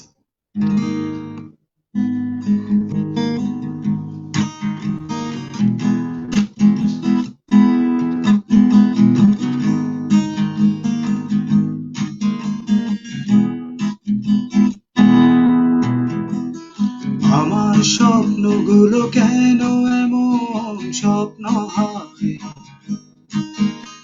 এই মনটা কেন বারে বারে ভেঙে যায়। আমার স্বপ্নগুলো কেন এমন স্বপ্ন হয়, এই মনটা কেন বারে বারে ভেঙে যায়।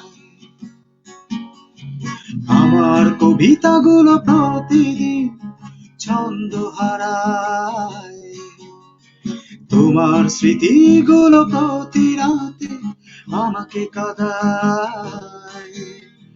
আ রা রা রা রা রা রা রা রা রা রা রা রা রা, রি রা রা রা রা রা রা রা রা, আহা, লা লা লা লা লা লা লা লা লা লা লা লা লা, রি রা রা রা রা রা রা রা রা, আহা। আমার স্বপ্নগুলো কেন এমন স্বপ্ন হয়, এই মনটা কেন বারে বারে ভেঙে যায়। আমার কবিতাগুলো প্রতিদিন ছন্দ হারায়, তোমার স্মৃতিগুলো প্রতি রাতে আমাকে কাঁদায়। রা রা রা রা রা রা রা রা রা রা রা রা রা, রি রা রা রা রা রা রা রা রা, আহা।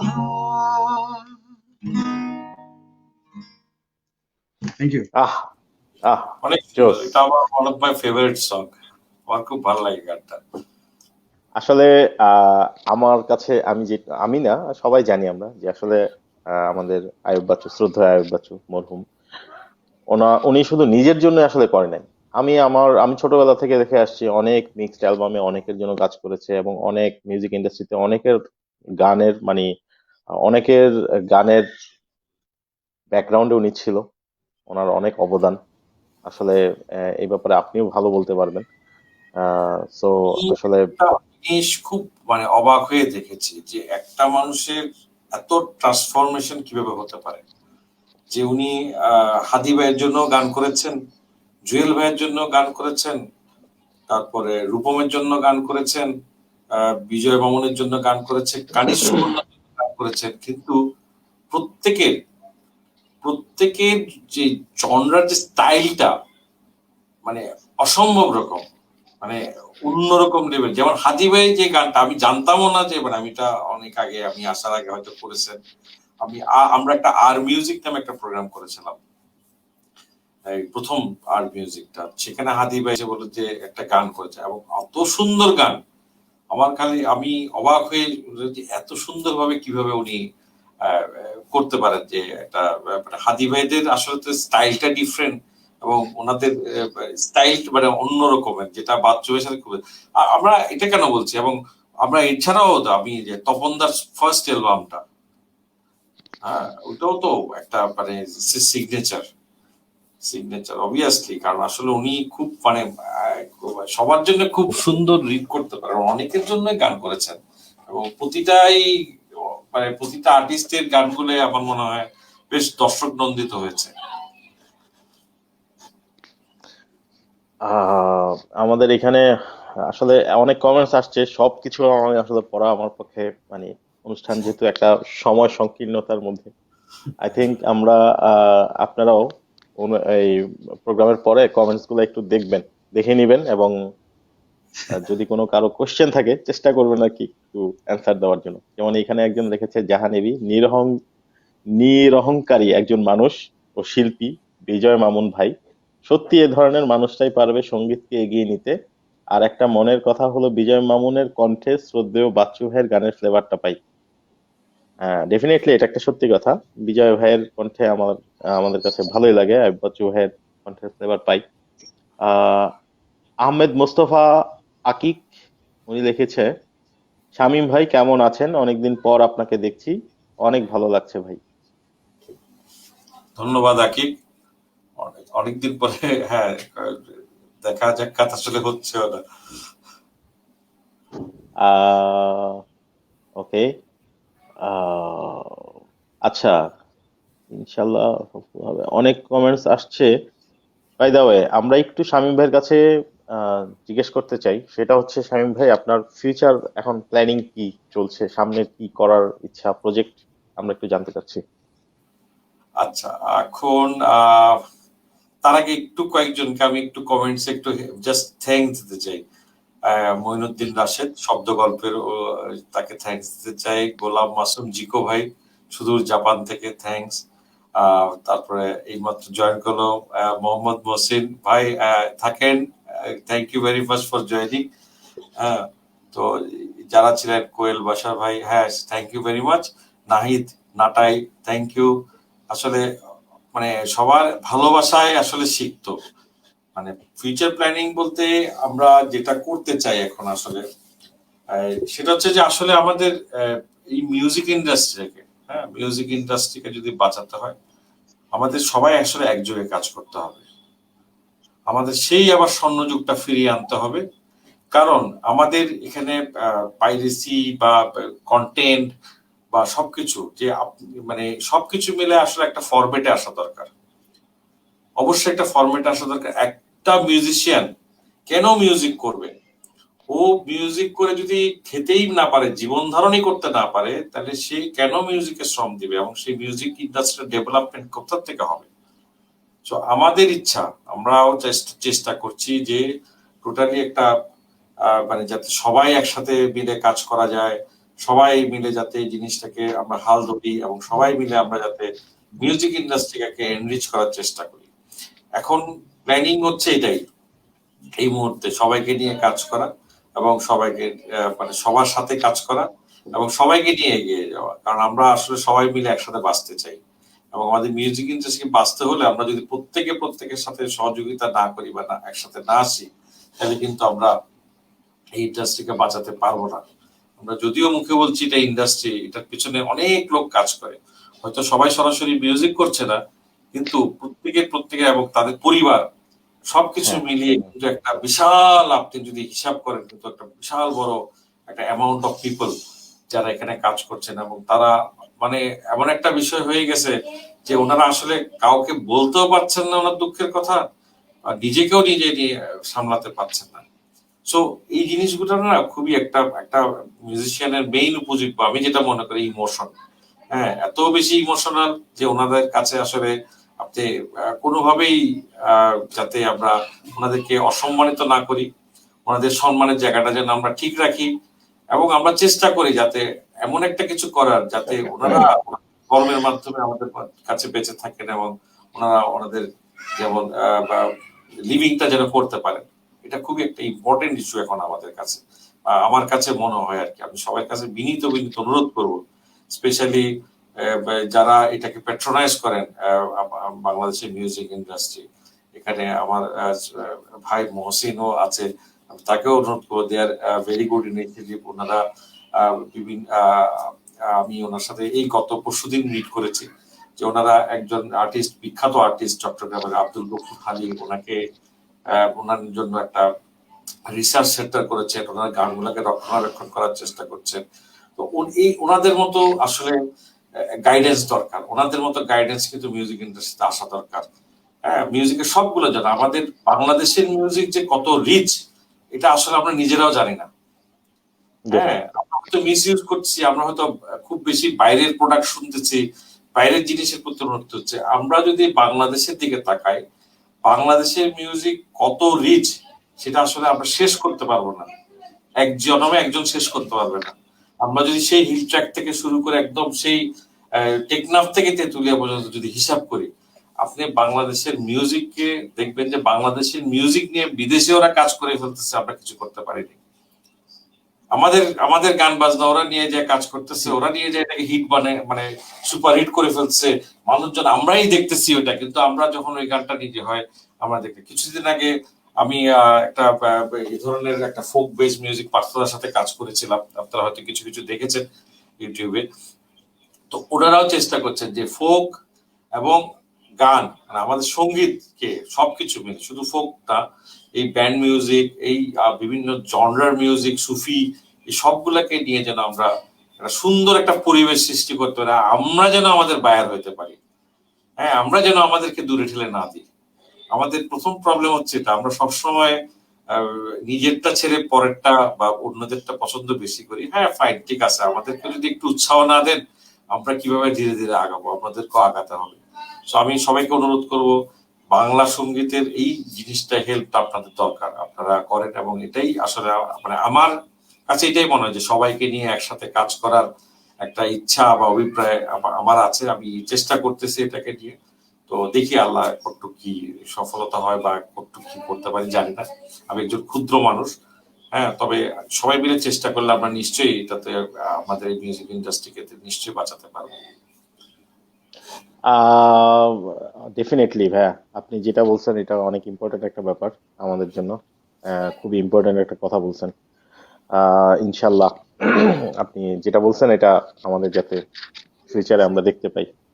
আচ্ছা, আমি দু একটা কমেন্টসে যাচ্ছি, আসলে কমেন্টস গুলা অনেক উপরে চলে গেছে। আহ, এখানে তাসলিমা রহমান রমি লন্ডন থেকে দেখছেন, you have a lovely voice Bijoy Mamun. Bijoy ভাইকে গোলাম মাসুম জিকো থ্যাংক ইউ। উনি লিখেছেন, আমি জিকো নিহন বাংলা প্রোডাকশনের সিইও। হ্যাঁ জিকো ভাই, জাপান থেকে দেখছি। বিজয় মামুন ভাই যদি তার নতুন গান কি দেব তোমার নাম, যেটা নিয়ন বাংলা থেকে আসছে, দু লাইন গেয়ে শোনাতেন তাহলে খুশি হতাম। আপনার কাছে একটা রিকোয়েস্ট, আপনার কাছে আরো রিকোয়েস্ট আছে ভাই, যদি বৃষ্টি হতাম আপনার গানের অনেক রিকোয়েস্ট আসছে, কিন্তু আমরা আসলে একটু গানে চলে যেতে হবে। ওকে, আচ্ছা ভাইয়া, আমরা বিজয় ভাই আপনার কাছ থেকে আবার একটু গান শুনে আসি, তারপর আবার আমরা কমেন্টসে ঢুকবো। ওই যে গানটার কথা বলছিলাম, যেটা মিউজিক ভিডিওর কাজ, 3 তারিখে আমি শুটিং আছে আমার, যেটা মিউজিক ভিডিও হবে ওটা। গানটির টাইটেল হচ্ছে কি দেব তোমার নাম। গানটি লিখেছেন গোলাম মাসুম জিকো ভাই। এটা আমার নতুন একটা গান, এবং সুর করেছেন মনিজামান ভাই। কম্পোজিশনটা মনিজামান ভাইয়ের করা। আমি চেষ্টা করছি গানটা। ভাবছি কি দেব তোমার নাম, বর্ণমালায় রেখেছি দু চোখ, আদরের আদ্যক্ষর ভালোবাসায় বন্ধু তোমায়। ভাবছি কি দেব তোমার নাম, বর্ণমালায় রেখেছি দু চোখ, আদরের আদ্যক্ষর ভালোবাসায় বন্ধু তোমায়। বুকেরই ভেতরে সুখেরই স্নিগ্ধতায় ভালোবাসা গাইছে গান মুগ্ধতায়। বুকেরই ভেতরে সুখেরই স্নিগ্ধতায় ভালোবাসা গাইছে গান মুগ্ধতায়। ভাবছি কি দেব তোমার নাম, বর্ণমালায় রেখেছি দু চোখ, আদরে আদ্যক্ষর ভালোবাসায় বন্ধু তোমায়।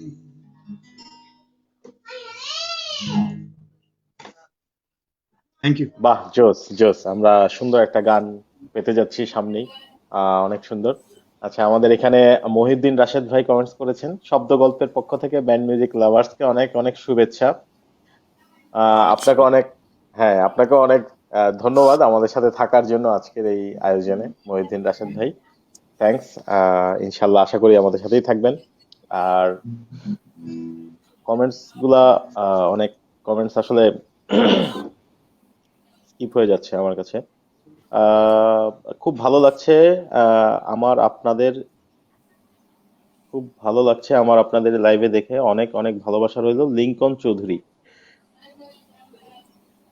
তারপর এখানে আছে কোয়েল বাশার ভাই লিখেছে, শামীম ভাই আলোচনা সুন্দর হচ্ছে। ধন্যবাদ কোয়েল বাশার ভাই এবং মনুদ্দিন রাশেদ, আমাদের খুব প্রিয় একজন মানুষ। Is a very good sound engineer এবং শব্দ গল্পের একজন প্রধানতম মানে কি বলবো, প্রধানতম কর্মী কারিগর আমাদের সাথে আছে। থ্যাংক ইউ ভেরি মাচ আপনাদের সবাইকে।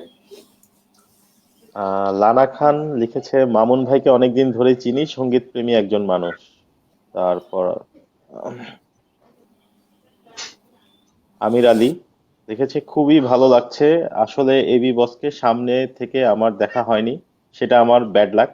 আর এবি বসকে ছোট থেকেই মনে ধারণ করেছি, বাট বিজয় মামুন ভাইকে পাশে পেয়ে আমি এবি বসকে খুঁজে বেড়াই। বেস্ট অফ লাক, লিখেছি আমির আলী। বাই দা ওয়ে, আমরা শামীম ভাই, আপনার কাছে একটা ব্যাপারে জানতে চাইবো। সেটা হচ্ছে আপনাদের যে মিউজিকের এই যে এতগুলো বছর একসাথে পাড়ি দেওয়া, হ্যাঁ একসাথে আহ, অনেকটা সময় আপনারা এলআরবির সাথে, আয়ুব বাচ্চু সহ আপনারা বস সহ যে একটা সময় পার করেছেন, সবচেয়ে আনন্দদায়ক একটা স্মৃতি যদি আপনাকে বলতে মানে জানতে চাই, যে অনেক মজার একটা এরকম কোনো একটা, যেটা। হ্যাঁ, আসলে আনন্দদায়ক কিনা জানি না, ব্যাপারটা আমাকে প্রায় সময় ভাবায় যে একটা মানুষের চিন্তা চেতনা বা কোনো, আমাদের মনে আছে এটা বোধহয় আমাদের 25তম আমাদের ইলাভির বার্থডে, 25th বার্থডেতে। তো প্রতিটা বার্থডেতেই আমরা কোনো না কোনো ধরনের ছোটখাটো আয়োজন করি, সবাই আসে, বিজয়রা আসে, সবাই আসে, আমরা কেক টেক কাটি।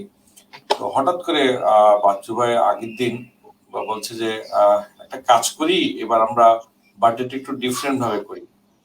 হ্যাঁ, আপনারা জেনে হয়তো খুশি হবেন, এটা হয়তো অনেকে জানে না, উনি কিছু সুবিধা বঞ্চিত শিশুদের কে উনি পেট্রোনাইজ করতেন।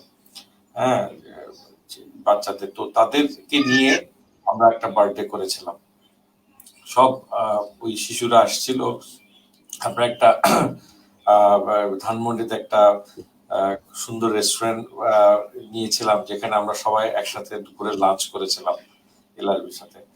আমার মানে এর চেয়ে এটা কি খুশি বলবো কিনা জানি না, আসলে আমার মানে ওই সময়টা বা ওই যে বাচ্চাদের সাথে কাটানোর সময়টা, বা একটা মানুষ বাচ্চাদের কত পছন্দ করে বা কিভাবে যে মনে রাখে বা কিভাবে করে, সেটা আসলে হয়তো এটা অনেক কিছু না, অনেক বিশাল কোনো ব্যাপার না, কিন্তু আমাকে ওই জিনিসটা এখনো ভাবায়। আহ অনেক মানে আমি আসলে আহ, ওই যে ওই সময়টা নিয়ে আসলে খুবই গর্বিত, এবং মানে এটা আসলে বলার ভাষা নাই আমার কাছে। এটা আমার কাছে মানে চিরজীবন একটা মানে সুন্দর একটা স্মৃতি হয়ে থাকবে এই এই সময়টার কথা। আর এটা হলো আমরা, এটাও বোধহয় দেশের বাইরে, দেশের বাইরে সম্ভবত 2015-তে আমরা একটা অস্ট্রেলিয়া ট্যুর করেছিলাম। অস্ট্রেলিয়া ট্যুরটা ছিল আমাদের জন্য one of the memorable tour. এটা অর্গানাইজ করেছিল এবিসিএক্স, আমাদেরকে নিয়ে গেছিল। আমরা সিডনি, মেলবোর্ন, ওই ট্যুরটা আমরা খুব মানে এত আনন্দ করেছিলাম আমরা, মানে বাচ্চাদেরকে নিয়ে আসলে খন্ড খন্ড অনেকগুলো ঘটনা, তো আসলে এগুলো রাত পার হয়ে যাবে বলতে বলতে, অনেক অনেক শুদ্ধ আচ্ছা, স্মৃতি। কারণ বাচ্চুবের একটা চরম একটা গুণ ছিল, এটা আপনি হয়তো, তুমি হয়তো জানো না, এটা হয়তো বিজয়রা বলতে পারবে। উনি ঠিক তোমার সাথে তখন ওভাবেই থাকবে যে অবস্থায় যাকে থাকা দরকার। হয় না অনেক সময়, আমার বাবা নাই, আমি বাবাকে অনেক আগেই হারিয়েছি। উনি করার সময় আমি একটা প্রবলেমে পড়লে উনি কিন্তু বাবার মতো এসে এটাকে শুনতো এবং সমাধান করতো। একবার আমার মনে আছে আমার বাচ্চাটা একটু অসুস্থ, দেশের বাইরে যাব চিকিৎসা করতে, তখন এলআরবির একটা শো আসে। হ্যাঁ, উনি সবসময় একটা কথা বলতো যে আগে পরিবার, তুই যা আমরা ম্যানেজ করবো। এটা পরে রাশিদ ভাই মানে উনি ফাউন্ডটা অ্যারেঞ্জমেন্ট করেন, আমি চলে যাই ডাক্তার দেখাতে ব্যাংককে। মানে উনি যে কিভাবে আমাদের জীবনের সাথে ওতপ্রোতভাবে জড়িত আছে, এটা আসলে বলে শেষ করা যাবে না। মানে আমি এখনো আসলে মানতে পারি না যে উনি আমাকে প্রতিদিন সকালবেলা আমরা ঘুম থেকে উঠেই আসলে প্রথম ফোনটা করতাম ওনাকে, বা উনি আমাকে ফোন করতো, আজকের প্ল্যানিং কি, আজকে কি কি হবে, কি কি করতে হবে, কোথায় কি যাবে। হ্যাঁ, তারপরে হয় আমি অফিসে যাব, বা আমরা কোথাও বাইরে দেখা করবো, বা উনি আমাকে কোথাও থেকে তুলে নিবেন, আমাদের এক জায়গায় যেতে হবে। তো এগুলো আসলে মানে আমার পার্ট অফ লাইফ হয়ে গেছে। স্টিল নাও আমি এখনো মনে করি যে উনি আসলে আমার পাশে আসেন এবং আমাকে অনেক হেল্প করেন উনি। এবং ওনার দেওয়া সবচেয়ে বড় জিনিস হচ্ছে কি, একটা মানুষ যখন আপনাকে ভালো দিক নির্দেশনা দিয়ে দিতে পারবে যে কিভাবে চলবা, কিভাবে তুমি মানুষের সাথে কথা বলবা। কারণ আমাকে সবচেয়ে বেশি কথা বলতো, আমার এমনও গেছে, মানে আমি এটা গর্ব করে বলতে পারি, উনি আমাকে এমন ভাবে শিখাইছেন যে আমি একটা মানুষের সাথে শো কন্ট্যাক্ট করে বিদেশে চলে গেলাম, আমি ওনার কাছে উইদাউট এনি অ্যাডভান্স মানি। কারণ আমি ওর সাথে কথা বলে, ওর সাথে আমার দেখাও হয়নি সামনাসামনি, ফোনে কথা বলে আমি কনভিন্স, আমি জানি যে এই লোকটা আমাকে ঠকাবে না। সত্যি তাই, এখন পর্যন্ত আমার এই জায়গাটাতে আল্লাহর রহমতে উনি যেভাবে আমাকে শিখাইছেন আমার ভুল হয়নি এখন পর্যন্ত। তবে একটা জিনিস, যে ওনার কাছ থেকে প্রচুর শিখেছি, প্রতিটা পদে পদে শিখেছি, এবং সেই শিক্ষাগুলো এখন কাজে লাগছে। এবং এটা আসলে যে একটা মানুষকে যে জীবন জীবিকার পথে যে পরিমাণ হেল্প করে, এটা আসলে বলার মতো না। হয়তো উনি আমাকে কোটি টাকা দিয়ে গেলে হয়তো এটা একসময় ফুরিয়ে যেত বা শেষ হয়ে যেত, আমি শেষ করে ফেলতাম, কিন্তু উনি আমাকে যেটা শিখিয়েছেন এটা আমি যতদিন বেঁচে থাকবো আল্লাহর মতে এটা দিয়ে আমি চলতে পারবো, আমার কারণ কিছু করতে হবে না। সত্যি কথা, সত্যি কথা, উনি আলহামদুলিল্লাহ, আমার আলহামদুলিল্লাহ ওনার। প্রত্যেকটা জিনিস আসলে true। এটা আমি একদম, আমি সৃষ্টিকর্তা মানে আল্লাহর কাছে কোটি কোটি শুকরিয়া জানাই যে আমাকে এই আমার মতো একটা ক্ষুদ্র মানুষকে ওনার মতো একজন বিশেষ মানুষের সাথে কাজ করার সুযোগ দিয়েছিল। এটা আসলে আল্লাহ প্রদত্ত, এটা আসলে আমার পক্ষে সম্ভব ছিল না। সত্যি কথা, আই এম সো মাচ। একজন অনেক ডেফিনেটলি অনেক লাকি একজন মানুষ যে আপনার এত সুন্দর এতগুলা বছর আপনি এমন একজন মানুষের কাছে মানে সাথে সংস্পর্শে থাকতে পেরেছেন। বাই দা ওয়ে, আমাদের এখানে অনেক কমেন্টস এখনো আসছে। আচ্ছা, আমরা অনুষ্ঠানের প্রায় শেষের দিকে, আহ অনেক বাংলাদেশের রাত হয়ে যাচ্ছে। বিজয় ভাই, আমার না ওই গানটা শুনতে খুব ইচ্ছা করছে, আপনার তপন চৌধুরীর মনে পড়ে ওই যে তুমি আমি গানটা। আপনার কণ্ঠ অনেক ভালো লাগে, আমরা কি গানটা একটু শুনবো? কোনটা? তপন চৌধুরীর প্রথম গানটা অ্যালবামের, মনে করো তুমি আমি ও ইয়েস, খুব চলে সুন্দর একটা গেছি গান। সবুজ ছোট সেই গ্রামে। আমার অনেক ভালো লাগে গানটা। বসের টিউন করা, বসের কম্পোজিশনের অ্যালবাম।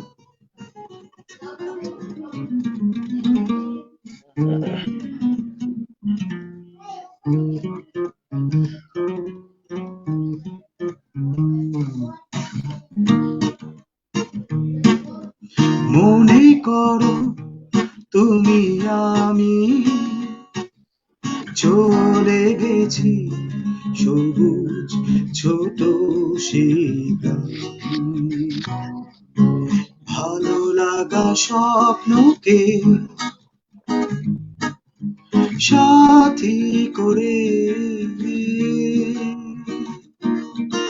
মনে করো তুমি আমি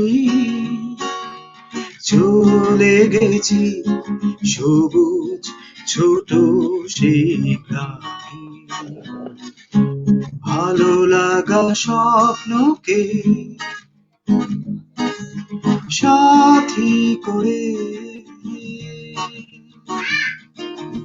গান চিরে যায় ধুধু বালু চর, ঘাস ফুল ঝাউবন সবই সুন্দর। নাম না জানা ওই পাখি সব গানে গানে করে কলরব। চলো সেথায় চলে যাই মেঠো পথ ধরে। মনে করো তুমি আমি চলে গেছি সবুজ ছোট সেই গ্রামে। ভালো লাগা স্বপ্নকে সাথী করে। Thank you. জোস জোস জোস, অনেক ভালো লাগছে। থ্যাংকস এ লট বিজয় ভাই, আপনি আজকে আমাদেরকে অনেক সুন্দর সুন্দর গান শুনে সুন্দর একটা সন্ধ্যা মানে উপহার দিচ্ছেন। এবং সেই সাথে শামীম ভাই আমাদেরকে আজকে অনেক অনেক কথা আমরা জানলাম, অনেক কিছু শুনলাম আমাদের প্রিয় একজন মানুষ শামীম ভাইয়ের কাছ থেকে। তো আপনাদের দুজনকে আবারও ধন্যবাদ। আর সেই সাথে আমাদের সাথে যারা আছেন আজকে আমাদের এই অনুষ্ঠানটা দেখছেন, আমাদের সাথে আছেন, উপভোগ করছেন, কমেন্টস করছেন, আপনাদের সবাইকে আমাদের পক্ষ থেকে band music lovers Facebook page থেকে অনেক ধন্যবাদ। আচ্ছা শামীম ভাই, আমরা অনুষ্ঠানের প্রায় শেষের দিকে আছি। অনেকেই আমাদেরকে অনেক থ্যাঙ্কস দিচ্ছে। আচ্ছা, একজনের একটা কোশ্চেন ছিল, সেটা হচ্ছে আহ খুলনা জনি, উনি লিখছেন, শামীম ভাই বসের স্টুডিও এবি কিচেন এখন কি অবস্থায় আছে, দয়া করে জানাবেন কি? আচ্ছা, স্টুডিও এবি কিচেন যেখানে ছিল ওখান থেকে সব জিনিসপত্রগুলো ওনার বাসায় রাখা আছে। ওনার বাসায় ওটা স্টোর করা আছে, ওনার পরিবারের কাছে আছে। আর যে জায়গাটায় এবি কিচেন ছিল ওই জায়গাটায় এবি কিচেন নাই এখন। আচ্ছা, এটা 2019-এর এপ্রিলে ওটা ছেড়ে দেওয়া হয়েছে। ওকে। মোহাম্মদ মহসিন ভাই লিখেছেন, I always enjoy this platform because here we talk about Bachchu ভাই। তবে আমি অনেক মিস করি ভাইকে, কিন্তু তারপরও আমাদের এগুতে হবে। I believe that the Bachchu ভাই is an heaven and he has become more powerful. We have to use that strength, do something for the community. Definitely. Mohsin ভাই খুব সত্য আহ, কথা বলছে, এবং এটা আসলে আমাদের দরকার। আমরা এক সময়, এবং মহসিন ভাইরা যদি আমাদের পাশে থাকে এবং আমরা যদি সবাই সবার পাশে থাকতে পারি, অনেক অনেক কিছু করা যাবে, অনেক কিছু করা যাবে এই দেশকে আগানোর জন্য, এই কমিউনিটিকে বাঁচানোর জন্য। কে এম রবিউল হাসান লিটন লিখেছে, ভাইকে পাশে পেয়ে আমি এবার আয়ুব বাচ্চুর স্মরণে আজকের এই আয়োজনে শামীম ভাইকে, হাসান ভাইকে, মানে আমাকে মনে হয় মিন করছে, যাই হোক, এবং বিজয় ভাইকে অনেক অনেক অভিনন্দন ও শুভেচ্ছা। আপনাকেও ধন্যবাদ কে এম রবিউল হাসান লিটন আমাদের সাথে থাকার জন্য। আহ উনি একই কমেন্ট ওকে। পাঠিয়েছেন। Okay, by the way, last একটা কমেন্টস এখানে আছে, Taslima Rahman Romi, memorising lyrics reminding me that childhood. আচ্ছা আচ্ছা, ওই গানের ওই ব্যাপারে, এই লাস্ট আপনি যে তপন চৌধুরীর গানটা করছেন এটার ব্যাপারে।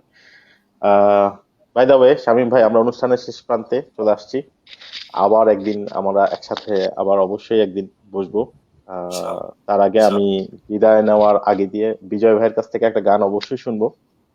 আমরা শেষ একটা গান শুনবো বিজয় ভাইয়ের। আহ তার আগে শামীম ভাইয়ের কাছ থেকে একটু জানতে চাচ্ছি, শামীম ভাই আপনি আমাদের উদ্দেশ্যে কিছু বলেন। আসলে উদ্দেশ্যে কিছু বলার না, আমি ধন্যবাদ দিতে চাই সবুজ তোমাকে এবং তোমার পেজকে, ব্যান্ড মিউজিক লাভারকে, এবং বিজয়কে, আমার খুবই আদরের একটা ছোট ভাই।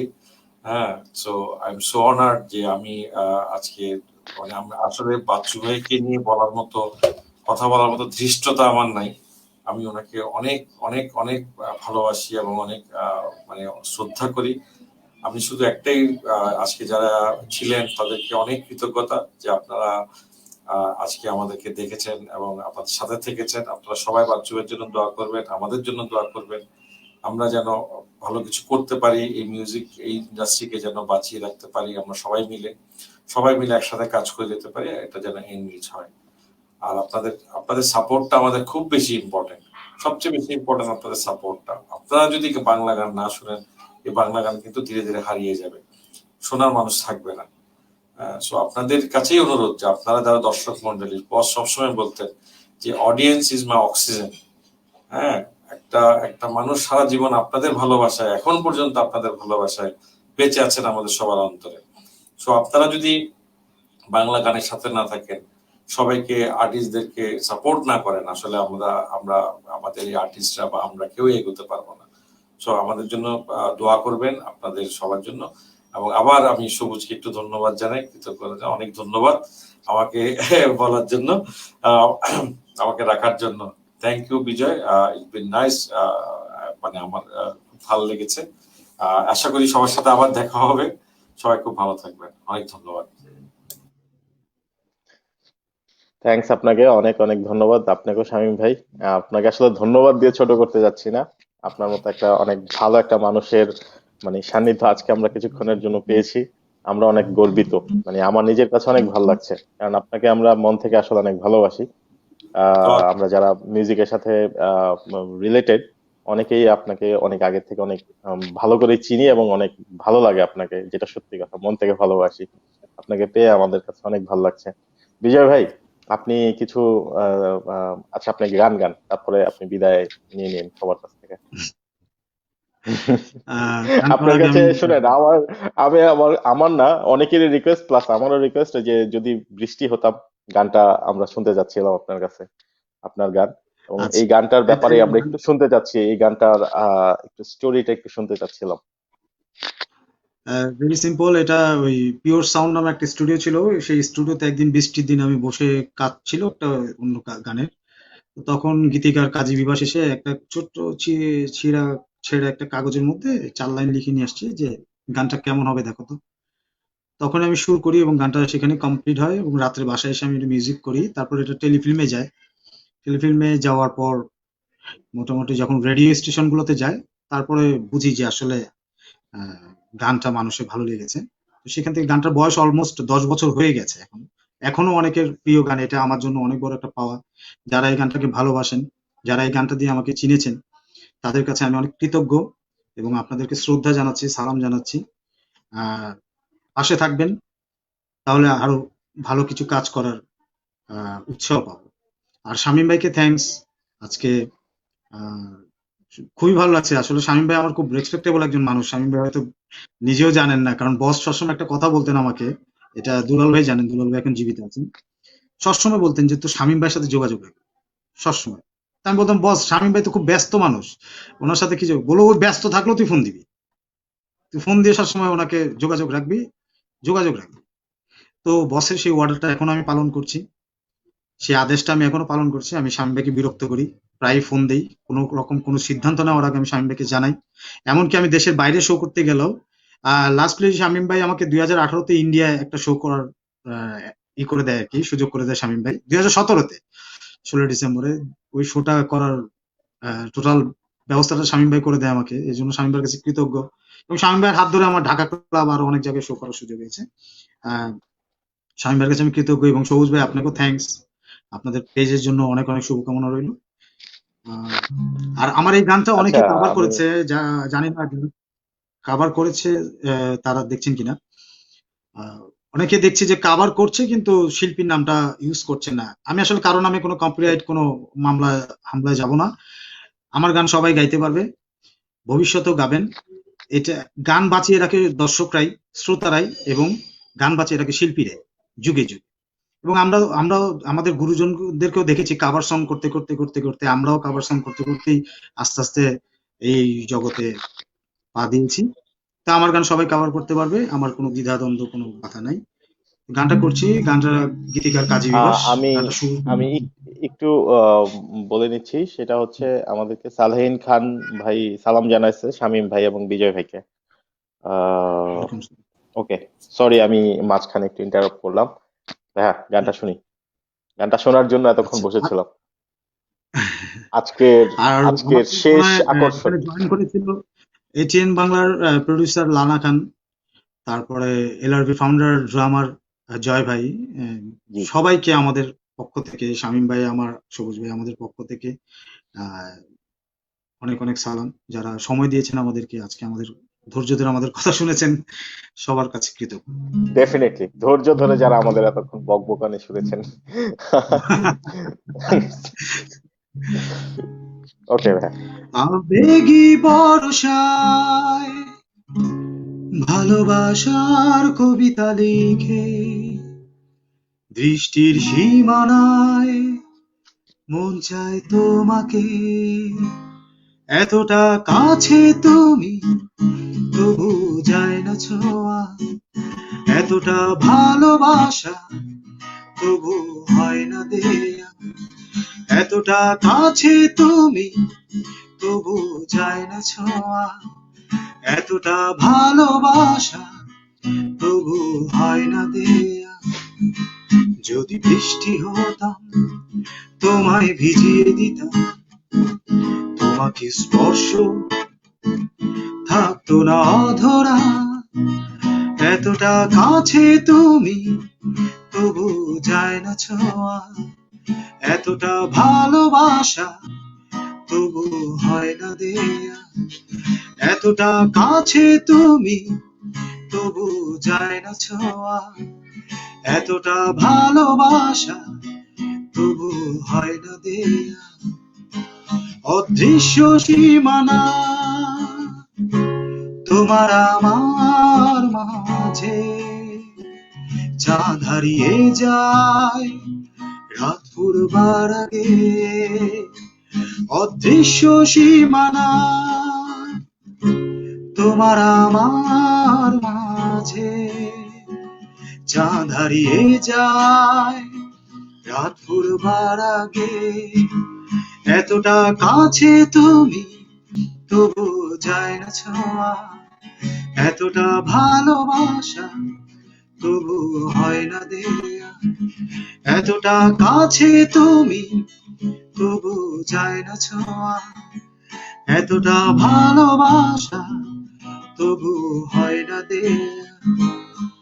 যদি বৃষ্টি হতাম তোমায় ভিজিয়ে দিতাম, তোমাকে স্পর্শ থাকতো না অধরা, এতটা কাছে তুমি তবু যায় না ছোঁয়া, এতটা ভালোবাসা তবু হয় না দেয়া।